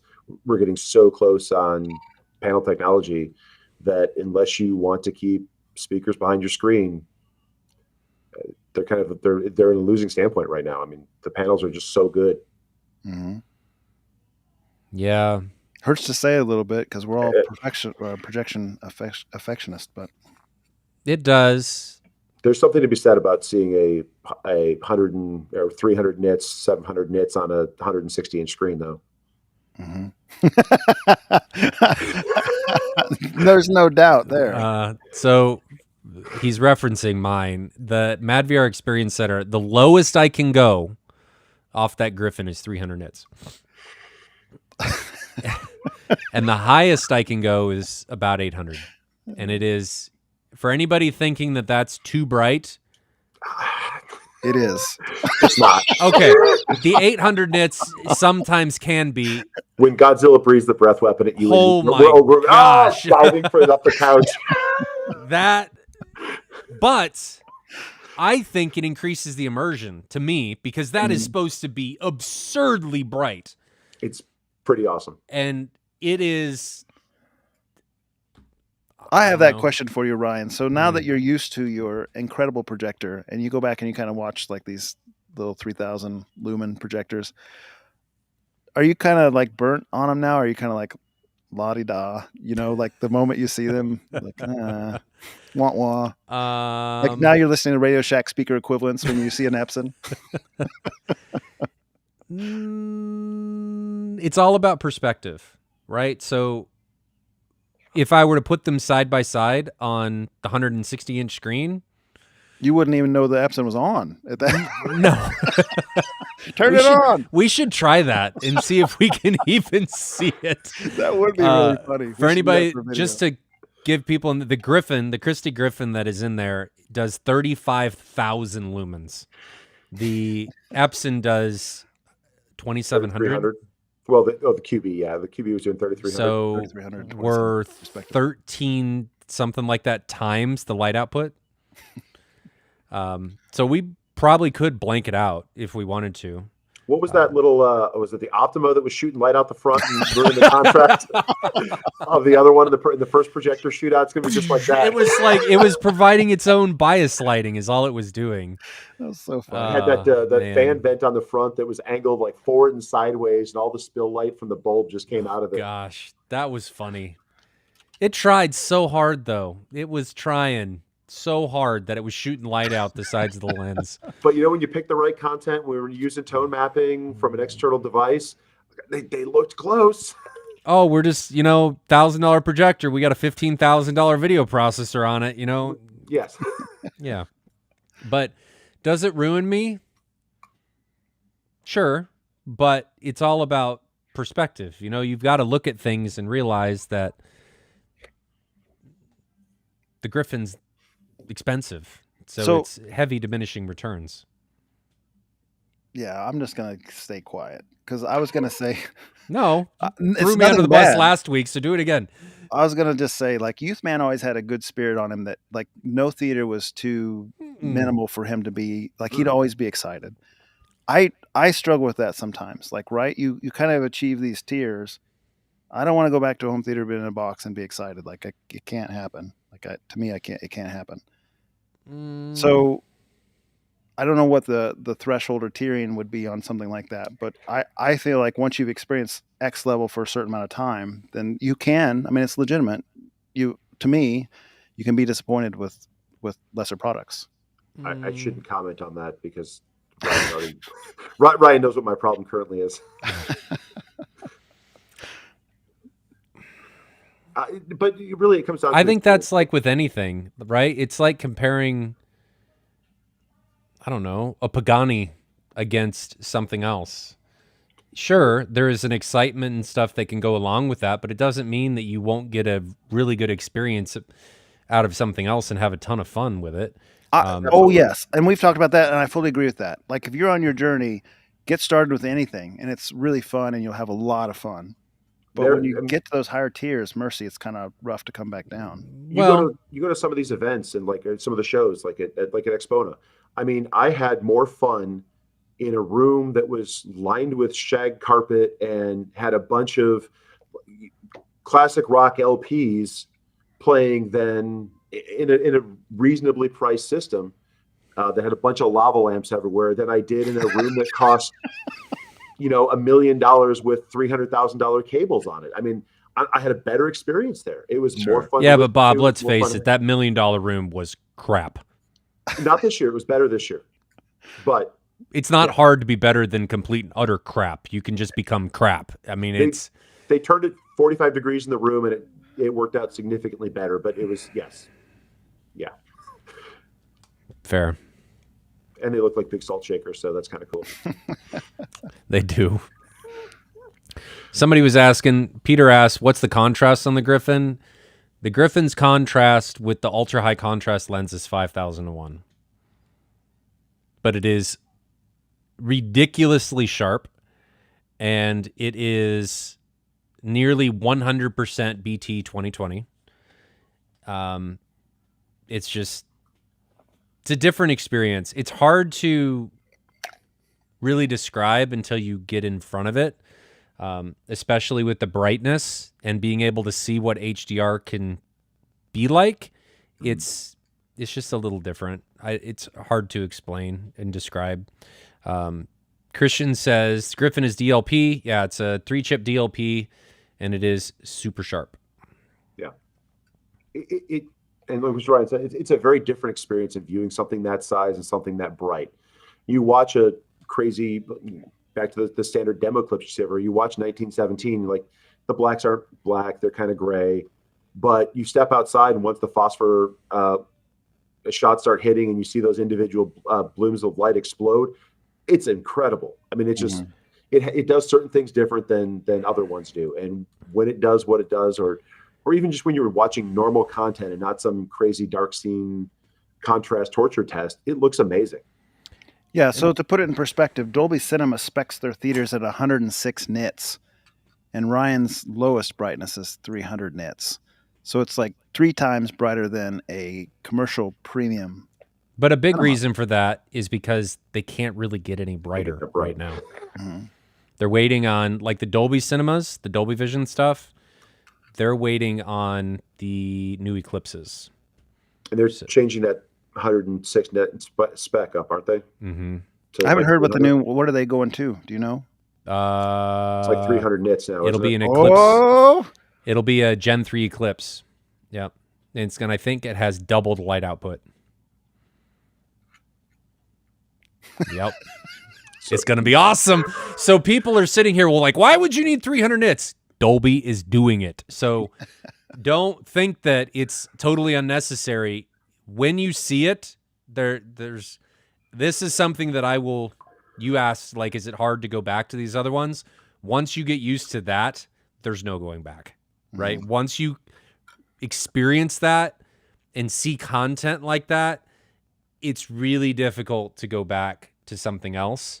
Now, to be totally frank, though, if you don't have that right next to it, you don't know, right? What you don't know, you don't know. So if you don't know what that can look like right next to what is going on over there, it's very difficult to draw that correlation. So, food for thought. Paul asks with a super chat, about to set up my first dedicated room, have about 10K for a projector. What you selling me? 150-inch screen. I actually like that question because it's like, what would you do with 10K on a 150-inch screen? What would you do? What kind of 150-inch screen, though? Is it an AT screen? That's a great question. Paul, Because what that's kind a of massive gain screen? difference. And full light control? Let's say you're on Unity Gain. Full light control room. What would you do? Well, at that point, I mean, at 150-inch screen, if it's a Unity or even like a 1.3 gain screen, you're going to be pretty happy with 3,300 nits out of an Epson. I mean, or lumens out of an Epson. I mean, that's enough to do that. But if you're at a 0.8, 0.7 AT screen, now you're going to be hitting a max of, what, 100 nits on screen, maybe That's even a still little good. less. It's good. You've just been ruined. I have. I have. And I used to watch I've got, I don't know. Okay. I'm gonna tell this story for Bob. Bob was all about putting his projector on low. Because it's noisier on high. He was like, I'm fine with this brightness. And it was medium, not low. Okay, whatever. He saw the Griffin at 300 nits, and he calls me or texts me and says, I'm on high. I can't go back. I the last 6 or 8 movies I've watched have been on high. And so that's like 65-foot candles plus a 1.3 gain screen. So I'm 250 nits or something? Because I've got a 120-inch 1.3 gain screen right now, so it's not AT. But if I go to acoustically transparent, I go from 1.3 gain to 0.7. Mm-hmm. Mm-hmm. And that's a huge loss of light. And you can't light a big screen of that size to these kind of levels anymore with that amount of light output. So Paul says he's got an acoustically transparent screen with full light control. So we're going to assume 0.8 gain. Yep. There are other ones out there, but if it's a woven screen, it's probably 0.8. Yeah. What would you do? $10,000. Is that 10,000 retail or is that 10,000 what you can maybe get it for? And do you want the contrast? Because there's give them both ways. There's a couple of light cannons out there that are in the 8,000 lumen range that are 12K, 10K. They're single chip DLP, so they're 1,500 to 1 contrast. Are you talking about the Christie 860? The Christie 860, a couple other ones in that same market too, from more commercial brands that can do that. And then I don't know what the Epson's a little bit more. That's going to be 6,000 lumens for the QB1000. It looks like from their specs, it's going to have the same processor as the 1000. No, but it's got a slightly different processor. It doesn't support HDR10 plus. I thought it was running the same processor. I don't know if it was running the same specs. I think it said the QBX processor. I'll just double check real quick because you might be right, but I know it doesn't support the same HDR standard, so I figured. Yeah, I think it has a different input board, and it lost some of the other features, but I don't think there's been any measurements out there on what native contrast on those things is. For what? I mean, if it was the new Epsons, There is. Is there contrast? They're not public. Okay, so take that for. I mean, just use your imagination. I mean, my guess would be they're going to be 2,500 or in the 2,500 to 1 range. I mean, that's kind of what their commercial stuff has been. So they advertise on the QL6 or 7,000 rather. They advertise 3,000 contrast to 1. So yeah, on the QL series from Epson proper, right? That's been 2,500, 3,000 to 1. So that's what I was expecting. Probably pretty accurate. I mean, that's double the contrast of the Christie on the single chip DLP. It's also more expensive. It's more expensive.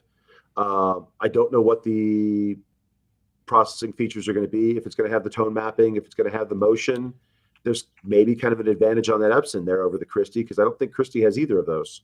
Christie is going to need video processing. So Christie with an NV core is going to be a little more expensive than the Epson without, but you've also got 2,000 more lumens.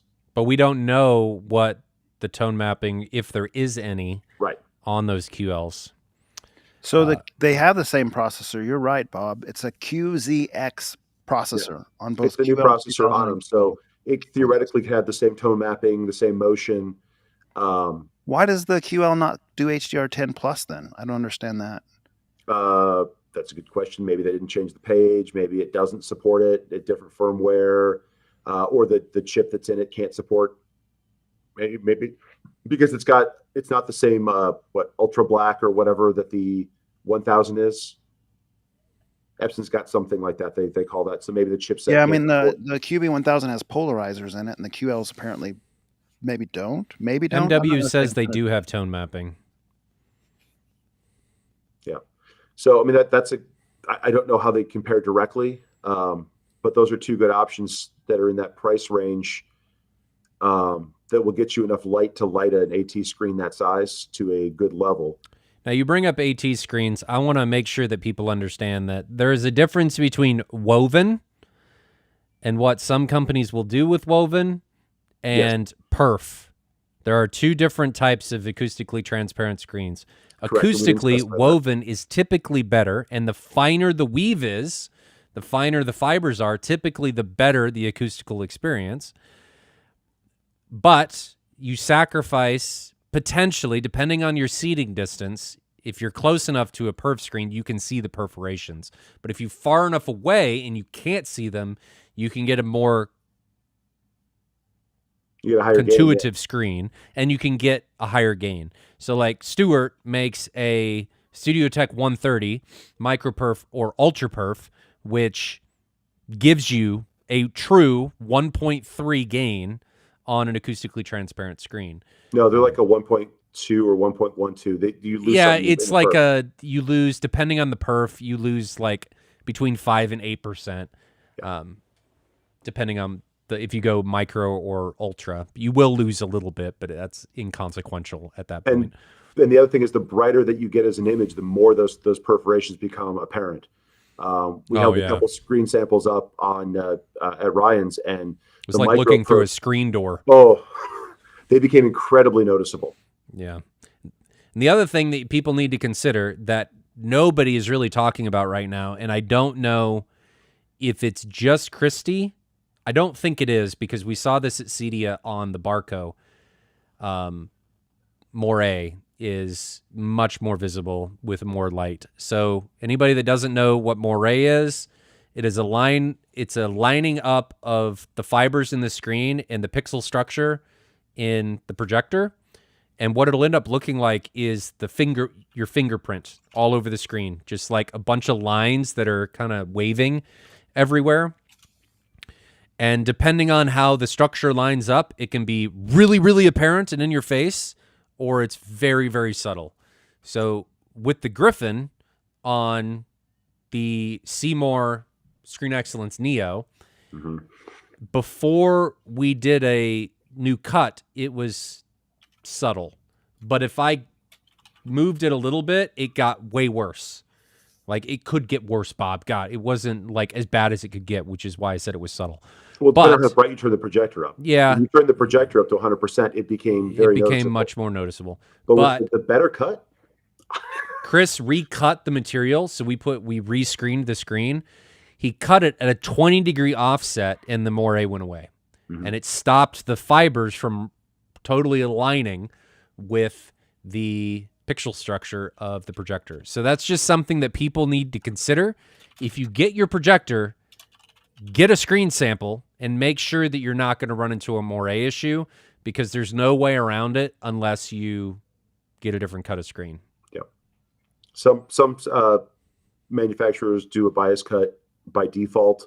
Others, it depends on what you get, and depends on the size, because once you get above a certain size, depending upon the material that they have to use it from, they don't have enough material to do a bias cut.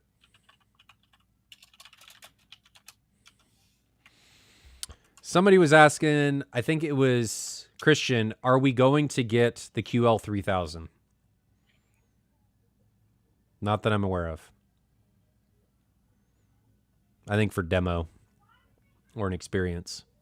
So, no, not that I'm aware of. Not unless somebody wants to buy one and then allow us to look at it first, which the two gentlemen that did it previously, very, very generous of you to allow us to do that. We made sure to drop them a couple times to break them in for you.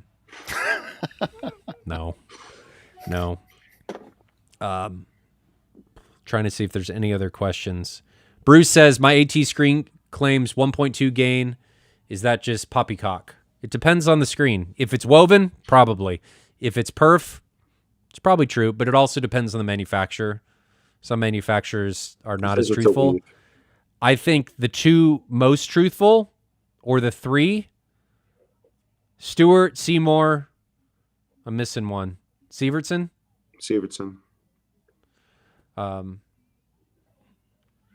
They usually, what they say is what they actually are, but I think the Sievertson's ones, they're not AT screens, and their micro perfs are probably pretty accurate. I don't know about their perforated, their woven screens. We used that sample of, I think it was SAT 4K against the Neo, and it was slightly brighter, but I think their website quotes the SAT 4K at like 1.1 or 1.18, and it was not that. Yeah. It might be 0.8. Jonathan, did you star this one? I did, but on the same topic, Paul A said, so are you guys ruling out JVC at those price points at 10K?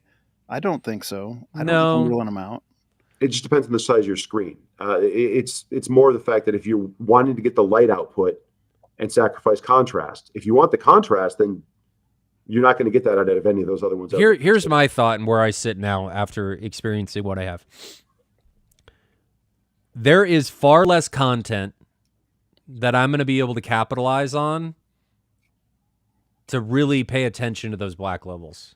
Like, sure, if I put a really high contrast projector like a JVC next to, heck, even the Griffin, you're going to see a black level difference. No question, right? 1917, waking up at the bottom of the stairs. Let's be clear, on the dim dark scenes, not really the interest scenes. Well, I'm saying, like, even the kaleidoscope menus, you would absolutely see a difference in the black bars going between everything. But I don't think it really matters, because there's not enough content for me personally. This is a subjective opinion. This is not me speaking for the industry. This is simply me speaking for myself. There is not enough content right now that is super dark that convinces me that I am only buying a projector based on native contrast. I will 100% buy a projector that has good enough native contrast and that is way brighter, because most of the content is bright anyway, and that bright is going to spank anything else as long as it's got the anti-contrast and it's not just a light cannon that has no interest scene. That's my thought. What are your guys's? I agree in general. It's one of the reasons I like the Epson LS12000 better than the RS2100. But the interesting contrast was, and the motion won out for me on the Epson. That's why I liked it over the JVC. I will say, in regards to Paul's question, if you are okay buying used, some of the outgoing JVCs that are on ABS Forum classified are going for fire sale prices right now. Don't get a warranty though. You don't, but you might be able to pick up a NZ9, like the outgoing flagship, for $11,000, $10,000. If you look around, I mean, I saw one close the other day for $11,000. That's a $26,000 projector, or was. So it's thing had like 750 hours on it. It's barely used. Jonathan hated that image. That was a really good image, coupled with the Mad VR, that NZ9. It was a 135-inch screen, diagonal, fully calibrated. We hit 150 nits. It was a good image. It was beautiful. It was really good. Would I go back? No. But it was really, really good. But you really went to AT now also, though. And if you had taken that same That is projector on true. that same size screen, It your wouldn't have worked. 150 nits would have been 100 or Yeah. 80. Yeah. I was Probably also true. thinking about the NX9, but I don't think that has the brightness to be in the conversation, because wasn't that only like less than 2,000 nits or in that ballpark? Or I'm sorry, 2,000 lumens. NX9, like the old bulb-based JVC flagship. I feel like it was Because I higher see those than go that. for. I saw one of those close for 4,000 on AVS. Jeez. That's low, right? I mean, It's going to come down to really the size of your screen and whether your screen is acoustically transparent. I mean, if you're running a solid screen with a mild gain on a reasonable size, like 135 or smaller, a JVC is going to be an excellent projector for that, because it's got enough light to light it to a good level, and it has the blacks to go along with it. And it's going to Yep. crush everything else, Yep. because you're not trying to push it beyond what it can light. But once you get beyond that, the JVCs don't have the brightness, and there's really what, two projectors that have high brightness and high contrast, and they're astronomical in price. mm-hmm. Well, three projectors, but they're all from the same company. So what would you do, Jonathan? What projector would you choose? Well, if I am ignoring my bias towards, And good let's motion, be clear about this, because I think you've given some used options. If you used had to is buy my new, choice. Oh, but if you had to buy new, what would you get? what's the NZ800 cost? Is that like 16,000? So it's out of the conversation. Mm-hmm. Then you're back in Epson Probably territory. And I don't. If you have to buy new, then I'm at a Q. Are we talking street price? Or are we talking? Because I guess I'm just at a QB1000. Because it's 1,000 lumens brighter than the NZ700, and he needs that for 100 for that 150-inch screen. How much is the QL3000? 15K? 15K. Yeah. QB. So I mean, you're talking. All right, you're talking NZ700. That's 9,000. You're talking Yep. QB1000, which Which is is 8. 8,000. And the QB's brighter. Sony doesn't have anything in that. I thought they went up in price this next round, right?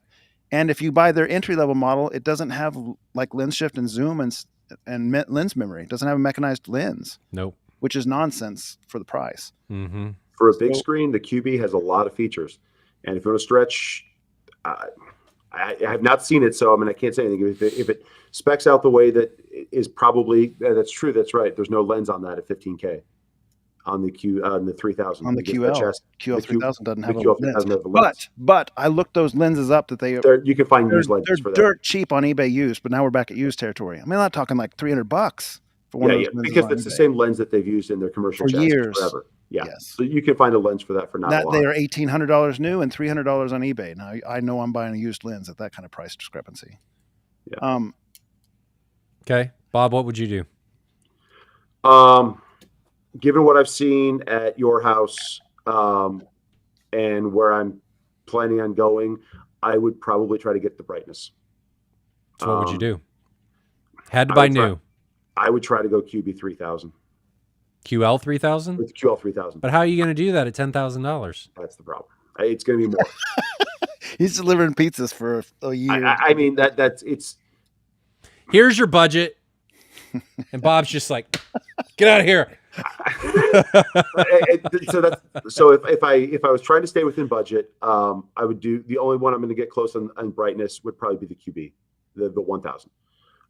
It's got the brightness. You're not pushing at that size. I don't think the blacks are going to help you with the amount of light you're going to push. So you're going to be dim anyway on a 150 AT. Mm-hmm. So we're going round and round a little bit, but would you do a Mad VR core with the LS12000 to get your 10 grand versus a QB1000 for 8 with no Mad VR? I might say yes. Because at that point you got all the little niceties of Mad VR. And you got the elevating of the black levels, which can, with the elevation of the frame, it will overcome that 25% brightness and subjectivity. Like you can elevate it to preference on those dim dark scenes. I given the more that I've been playing or seeing stuff on the Mad VR, and honestly really kind of liking the nonlinear stretch. Mm-hmm. And that's the other advantage to that is because you get that on the core, don't you? Mm-hmm. You get to use your whole screen all the time. Yeah, and that's something not to consider. A bad option. And the core's a nice. It's got a couple of really good features on it right now. Yep. I'm probably going to be one of the two Epsons. The Epsons just, they deliver a lot for the money. It's not saying that the others are bad. I think at that screen size, though, you just need the light output, and the JVC just doesn't quite do it unless you can find a screen that's perforated that gives you the gain that you're comfortable with dealing with the compromise of that, what comes with that increased gain.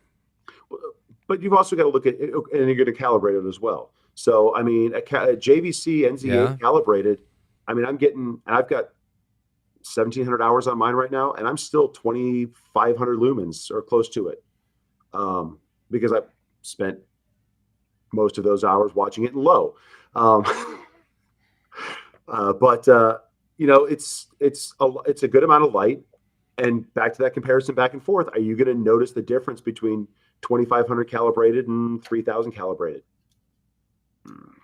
Probably not. We didn't. Probably not.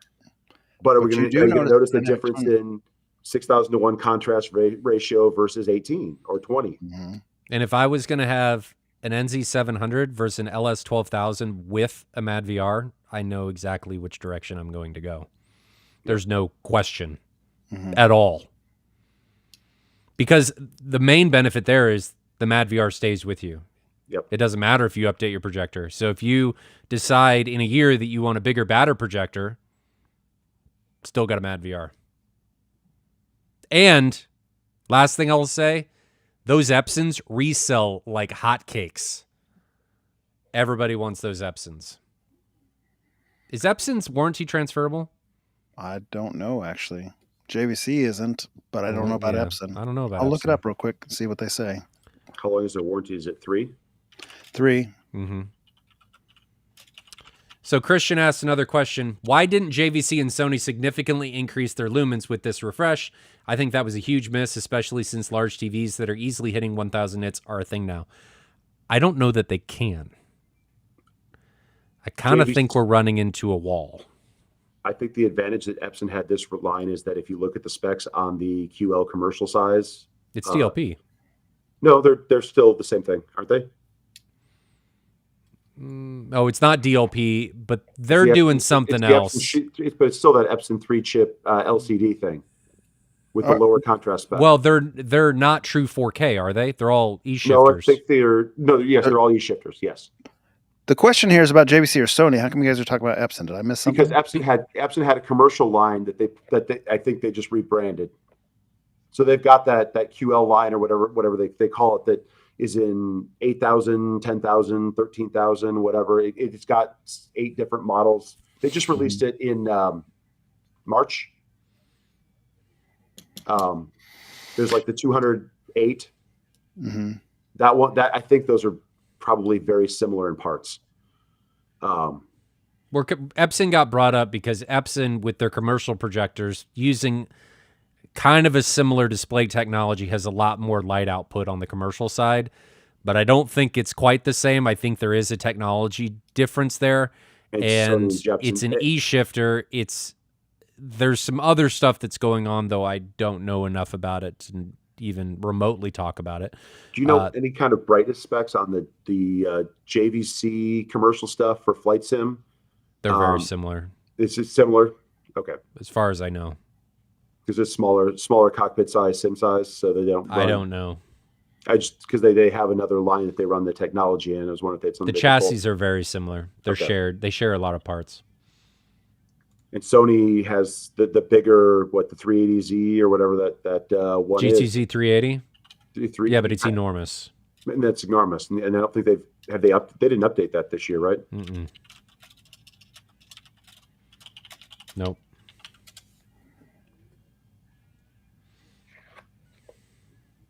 We're catching up on the comments. Yep. Anything else? I've been trying to stay on top of it with questions. Yeah, I have a conversation that's not in the chat that's of interest. So Kevin from GSG Audio reached out to me and told me about a filter. Let me see if I can just pull this up and I'll share it.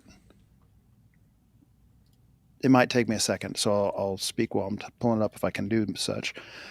It's a filter that reduces brightness at the same time also increases contrast, or at least increases black floor, makes black floor better. I'm probably using the wrong terminology. It's probably decreasing black floor as far as the brightness, since it's lowering the overall brightness. At any rate, what I'm trying to say is that Kevin was saying that I really had to try it. It was blowing his mind how good it was.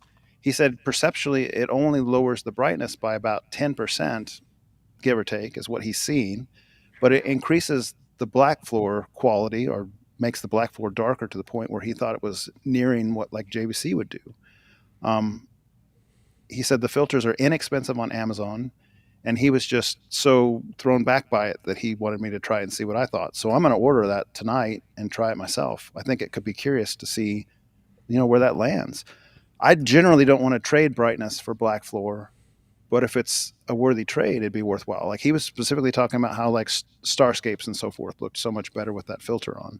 So I'm going to try to pull that up, and I'll bring it up on a share so we can talk about it a little bit. Have either of you played with like camera filters in front of lenses to remap colors or to change contrast? No, I've not. Be interesting to hear what you experience with that. I'd be worried about putting that in front of the Griffin for it melting.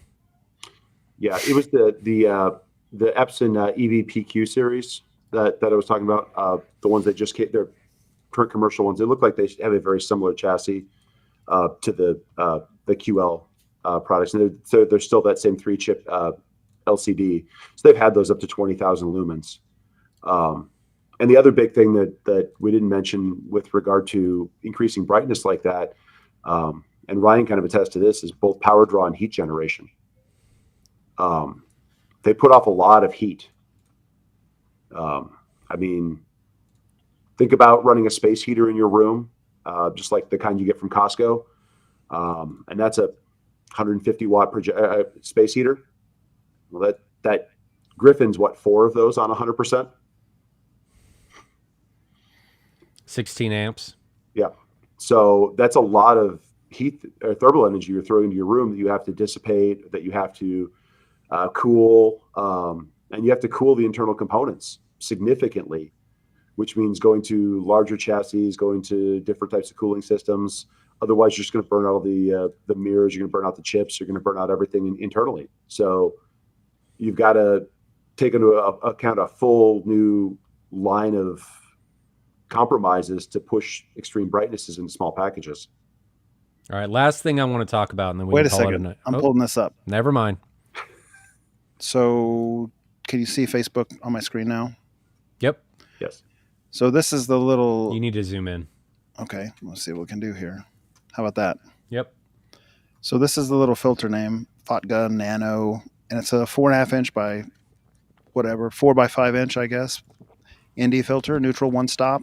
And then you found a little holder for the filter. Then he just put that on the projector right in front. He said doesn't get in the way with the like lens cover or anything. It just sits in front. And I looked at the filter. It says it's 50% brightness cut. So I mentioned to Kevin, I'm not very interested if it has a 50% brightness cut. And he said perceptually, it's not anywhere near 50%. He was talking, I guess in this thread, he was talking about 15%. But I was talking on the phone tonight, and he was saying it felt like more like 10%.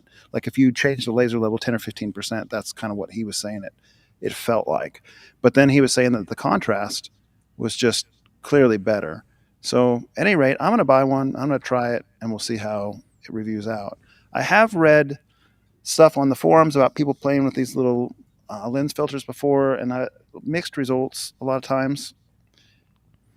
I guess my thought on it is if it was so simple to do that, why wouldn't Epson do that? Like, why isn't the manufacturer doing that? So that's my critical thought process at the gate. But I'm willing to try it. They're not very expensive to just give it a shot. In next week's news, Jonathan has melted a camera lens filter onto the front of his projector. Well, they're made of glass, so if I'm melting glass, so Ryan at M-Wave, there was someone that we were talking to that was mentioning gray filters for, I think it was one of the Christies that they were using.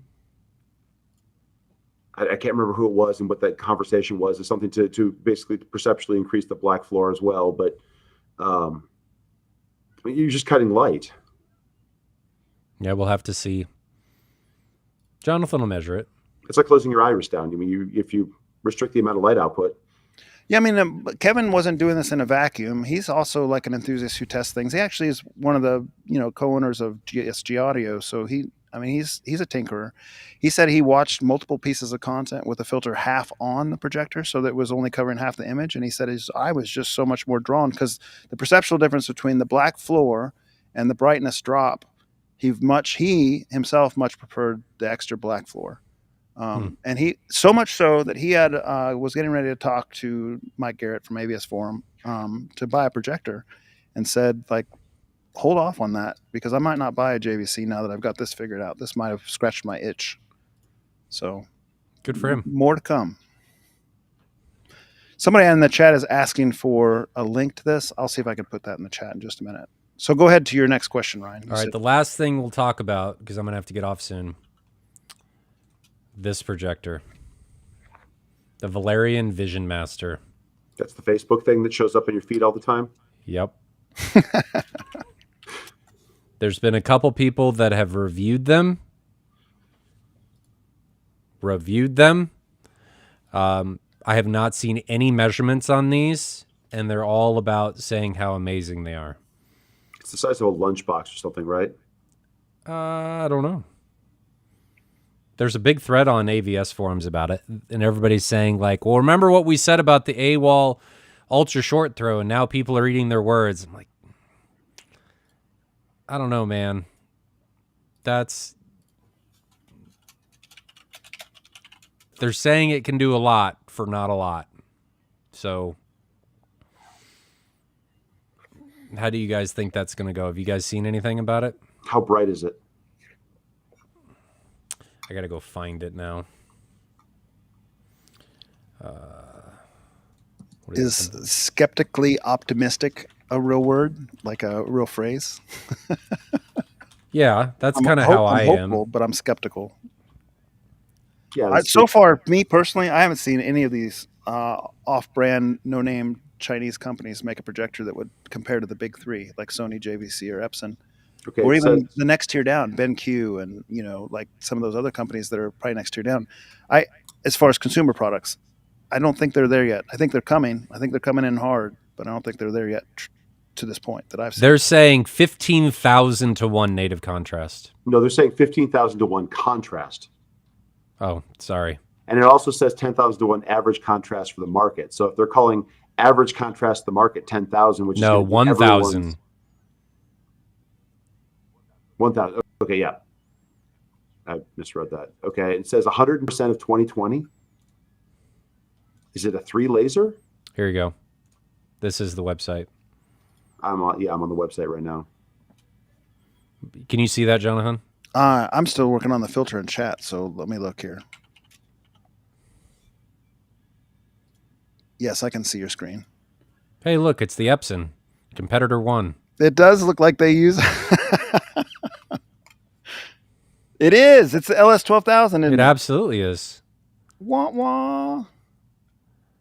So again, they say 15,000 to 1 with EBL, which means that's going to be a dynamic contrast ratio spec.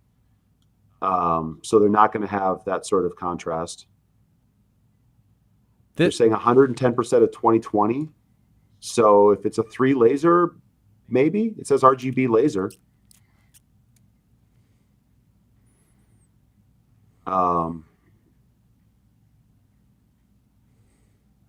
3,000 lumens.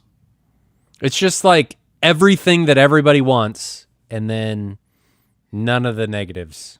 Darn it! Why does it have Dolby Vision? Why does How do Epson you not mount have it? Dolby Vision? That Ah, frustrates me. darn. Where do you put this thing? I mean, does it have mounting points? You have to hold it above your head. Right. I mean, it looks like it's meant to sit on a table. Sit it on your lap. Yep. This is just BS. It is absolutely Like the whole thing with 90% DCI-P3 against 110% Rec 2020. So little color is in this space in content. This is BS marketing. Okay, so it says that contrast ratio is with their enhanced iris or dynamic iris. So they're not going to be nearly that bright at that contrast ratio. That's like the JVC saying that they have, 200,000 to 1 native contrast ratio, but that's with the lens at -15 zoomed all the way out, or what the is iris at this? -15 zoomed all the way out. This looks like it was from the original Nintendo. And It's 8-bit. This is awful. Like, guys, we're going to re-compress this image so many times. It is and hilarious. then use it in our comparison. How would you even get here from this? AI enhanced imagery. It's like enhance. Enhance. I can't see that license plate. Oh. Enhance. Good Lord. Oh. Well, no, if you look at those two pictures, they just zoomed out.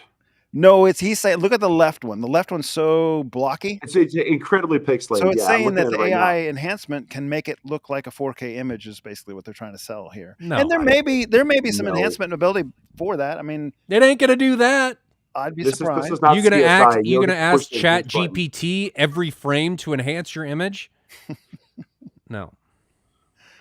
We're being hard on something we haven't seen. Keep that in mind. We No, have but not this seen is pretty egregious marketing. Well, all of them are guilty of that nonsense, egregious marketing. I think. That bad? Maybe not that bad. Not that bad. What is this? Lens shift, dynamic iris. Man, that laser is going through those lenses like in a perfect. Well, first off, You it's wouldn't not wanna even look at going that. through the glass. It's actually No, it's firing going on top of through them. the frame. So let's be real here. Oh man, this is Mystery Science 3000 theater with 3000 with projector. I mean, I think it would be fun to see one of these Guys, things, our but, lenses are so good, We don't even use them. we don't I even mean, use you them. have to go around them. What's this? An empty theater. That's throwing a giant picture. I mean, if that's filling that entire theater with that bright of an image, it's got to be amazing. Dolby might as well use that. Yeah. Oh. I mean, you can buy these for what, $1,000 or something? Wait, what's it saying about plus 26? So enhanced mode preserves 1.9 to 1 or 1.43 to 1 aspect ratio, allowing you to experience up to 26% more image content in movies. What makes this feature truly special is its ability to deliver pictures standard directly to your home, offering the same exceptional color quality, detail as in a theater. I have no idea what that just meant. Brian how much this thing reached is? out in the chat to me on the side, and he's saying that he's pretty excited about this, and that they have a little bit more than just blowhard marketing here. That there may be something in the tank. So I'll reserve judgment on it. We should as well. What if this comes out and it kind of blows our mind? Great. Yes, Great, yeah. but I off mean, the that's cuff, yeah. no, and I just always am curious about anything that shows up on Kickstarter. There's been enough Kickstarter fails out there that. But I just hate this kind of marketing because 100 inches versus 300 inches. Like if I put any projector far enough back, I can get a 300-inch screen. Well, who are they And you put comparing the the 100 I don't versus know. 300? Because what projector It's is a limited to telescopic 100, lens. except for maybe if it's an LS800 or something, or that has a fixed screen that comes with it. Well, if you've got an ultra short throw lens on this thing, I mean, you can zoom out that much for not much throw distance. Maybe. I mean, Epson's have that little periscope thing. I mean, look at how big an ultra short throw throws an image right now. 4 millisecond input lag is unheard of in a projector, really. If you take out all the image processing. But it's got AI processing. Well, it also Must be says that that's at really smart 1080p. AI. It can make 320 by 200 video look like 4K with no So- problem. Yeah, only so what does it 1080? matter? No, it's 4K. It says it is. I know, but it said the 4 milliseconds input lag is at 1080p. Look at it on the ceiling up there. It does look like the Borg spaceship. It does. Do they have dimensions on this thing? Because it looks different in every picture as how big it actually is. It looks pretty small in those pictures. Okay, so it's supposed to come out May of next year. It's $2,000, but will be $4,000 when it comes out if you don't pre-order it.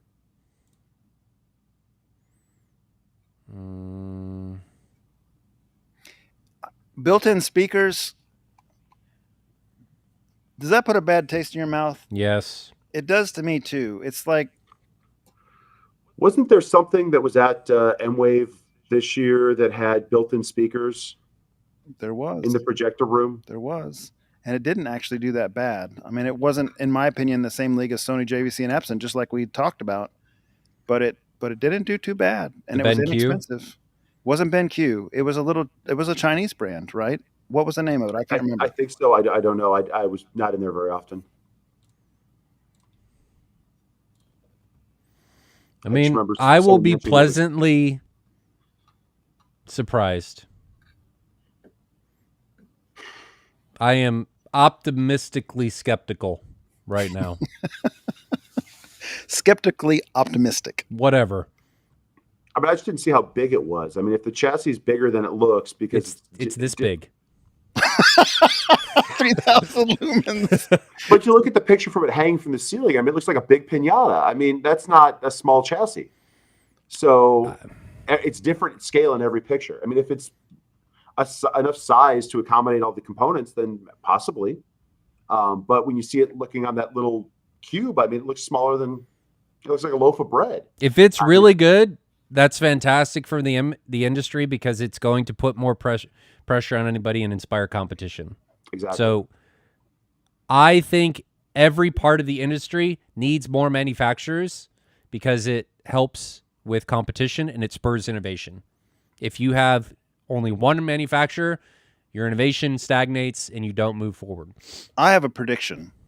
It's a nothing burger is my prediction, and I'll tell you why. You can kind of see how things trend by looking at manufacturers' prices. JVC jumped their prices up and Epson ate their lunch. JVC had to drop their prices twice last generation because Epson was eating their lunch. JVC's new generation is actually cheaper than their last generation because they didn't want to follow that same game plan. It doesn't look good when you release a product and you have to drop the prices twice. Whether it be rebates or actually dropping, it doesn't matter. They dropped the price twice. Epson, by contrast, saw, hey, we had a good run last time. We're going to go ahead and raise our prices in America, not Europe, in America. Yeah, screw the Americans. And they went too far, in my opinion. Epson took it too far. But Epson said, there's not anything that can compete with us on brightness. We're going to go ahead and raise our prices. So the industry hasn't like the three main players, and Sony just raises their prices because they can, because They're they Sony. can. Yes. So all three of the major players either raise their prices or basically, if you want to say it this way, JVC maintained price because they matched their come down price from last generation. So all three big players either maintained or raised their prices this generation, which means they're not fearing the little guy right now. If they were fearing the little guy, if they knew, and they know what these companies are coming up with, they're watching this closely. You know they are. If they were fearing what was coming up, they wouldn't be taking a $3,000 gamble to raise the industry price on their low end models. So my expectation based on that logic is this is not going to be competitive. I don't even need to go through those hoops to think it's not going to be competitive. You saw their marketing page. Yeah. No. I mean, it looks like every other Kickstarter marketing page. It's a lot of promises, and you see how much they actually deliver on. Have there been some good things that have come out of crowdfunding like that? Yeah. Have there been some massive disappointments that have come out of that too? Yes. So it's tough on that standpoint, especially when you're diving into a high tech market where you don't have the massive background and well, you don't have the massive company to support the development cycle. So.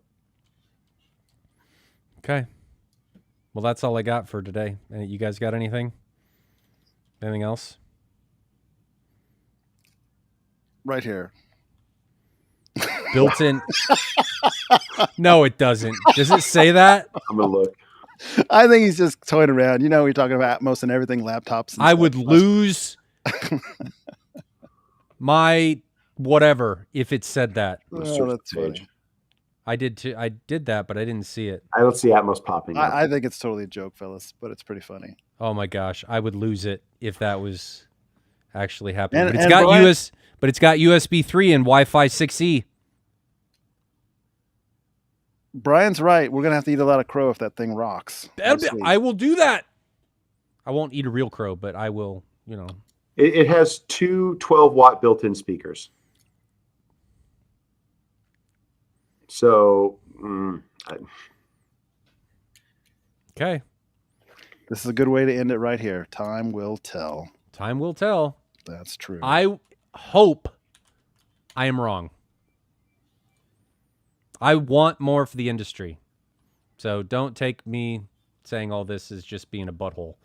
I mean, honestly, it'd be great for the casual user because the more people that get back in projectors, the more that the bigger companies that have the resources are going to continue to develop projectors and not just go for large format screens. Okay. And I think this leads perfectly into next week's conversation, which is everything you read on the internet true? It's on the internet. It's on the internet. And a company is saying that, and I don't think a company would lie. Right? Right, Bob? Right, Jonathan? Companies always have your best interest at heart. Oh, yeah. That's just why they all publish their full specs on everything. Best interest in your wallet. Anyway, we'll talk about that next week. And if you guys don't have anything else, Bob? Jonathan? No, Bob, thanks for joining us tonight. It's Absolutely. Yep. And Tons of fun. For having me on. Yep. Ryan? I got nothing else. Replace that pie hole. No. That one's done. But guys, if you guys need anything, if you need any equipment, need any conversations, feel free to reach out to Ryan at hometheatersavants.com. Happy to help you out, see if there's anything we can do, even if it's talk you off the ledge of spending money. But until next time, join us next week for finding out if manufacturers and if anything on the internet you read is true. We'll see you next Friday. Next Friday, right? Because we keep getting this wrong. And it's probably me. It is me. It's not probably. It is me that keeps causing that problem. So next Friday? Next Friday? Fine. Yes. Okay. So next Friday, 7 p.m. Central.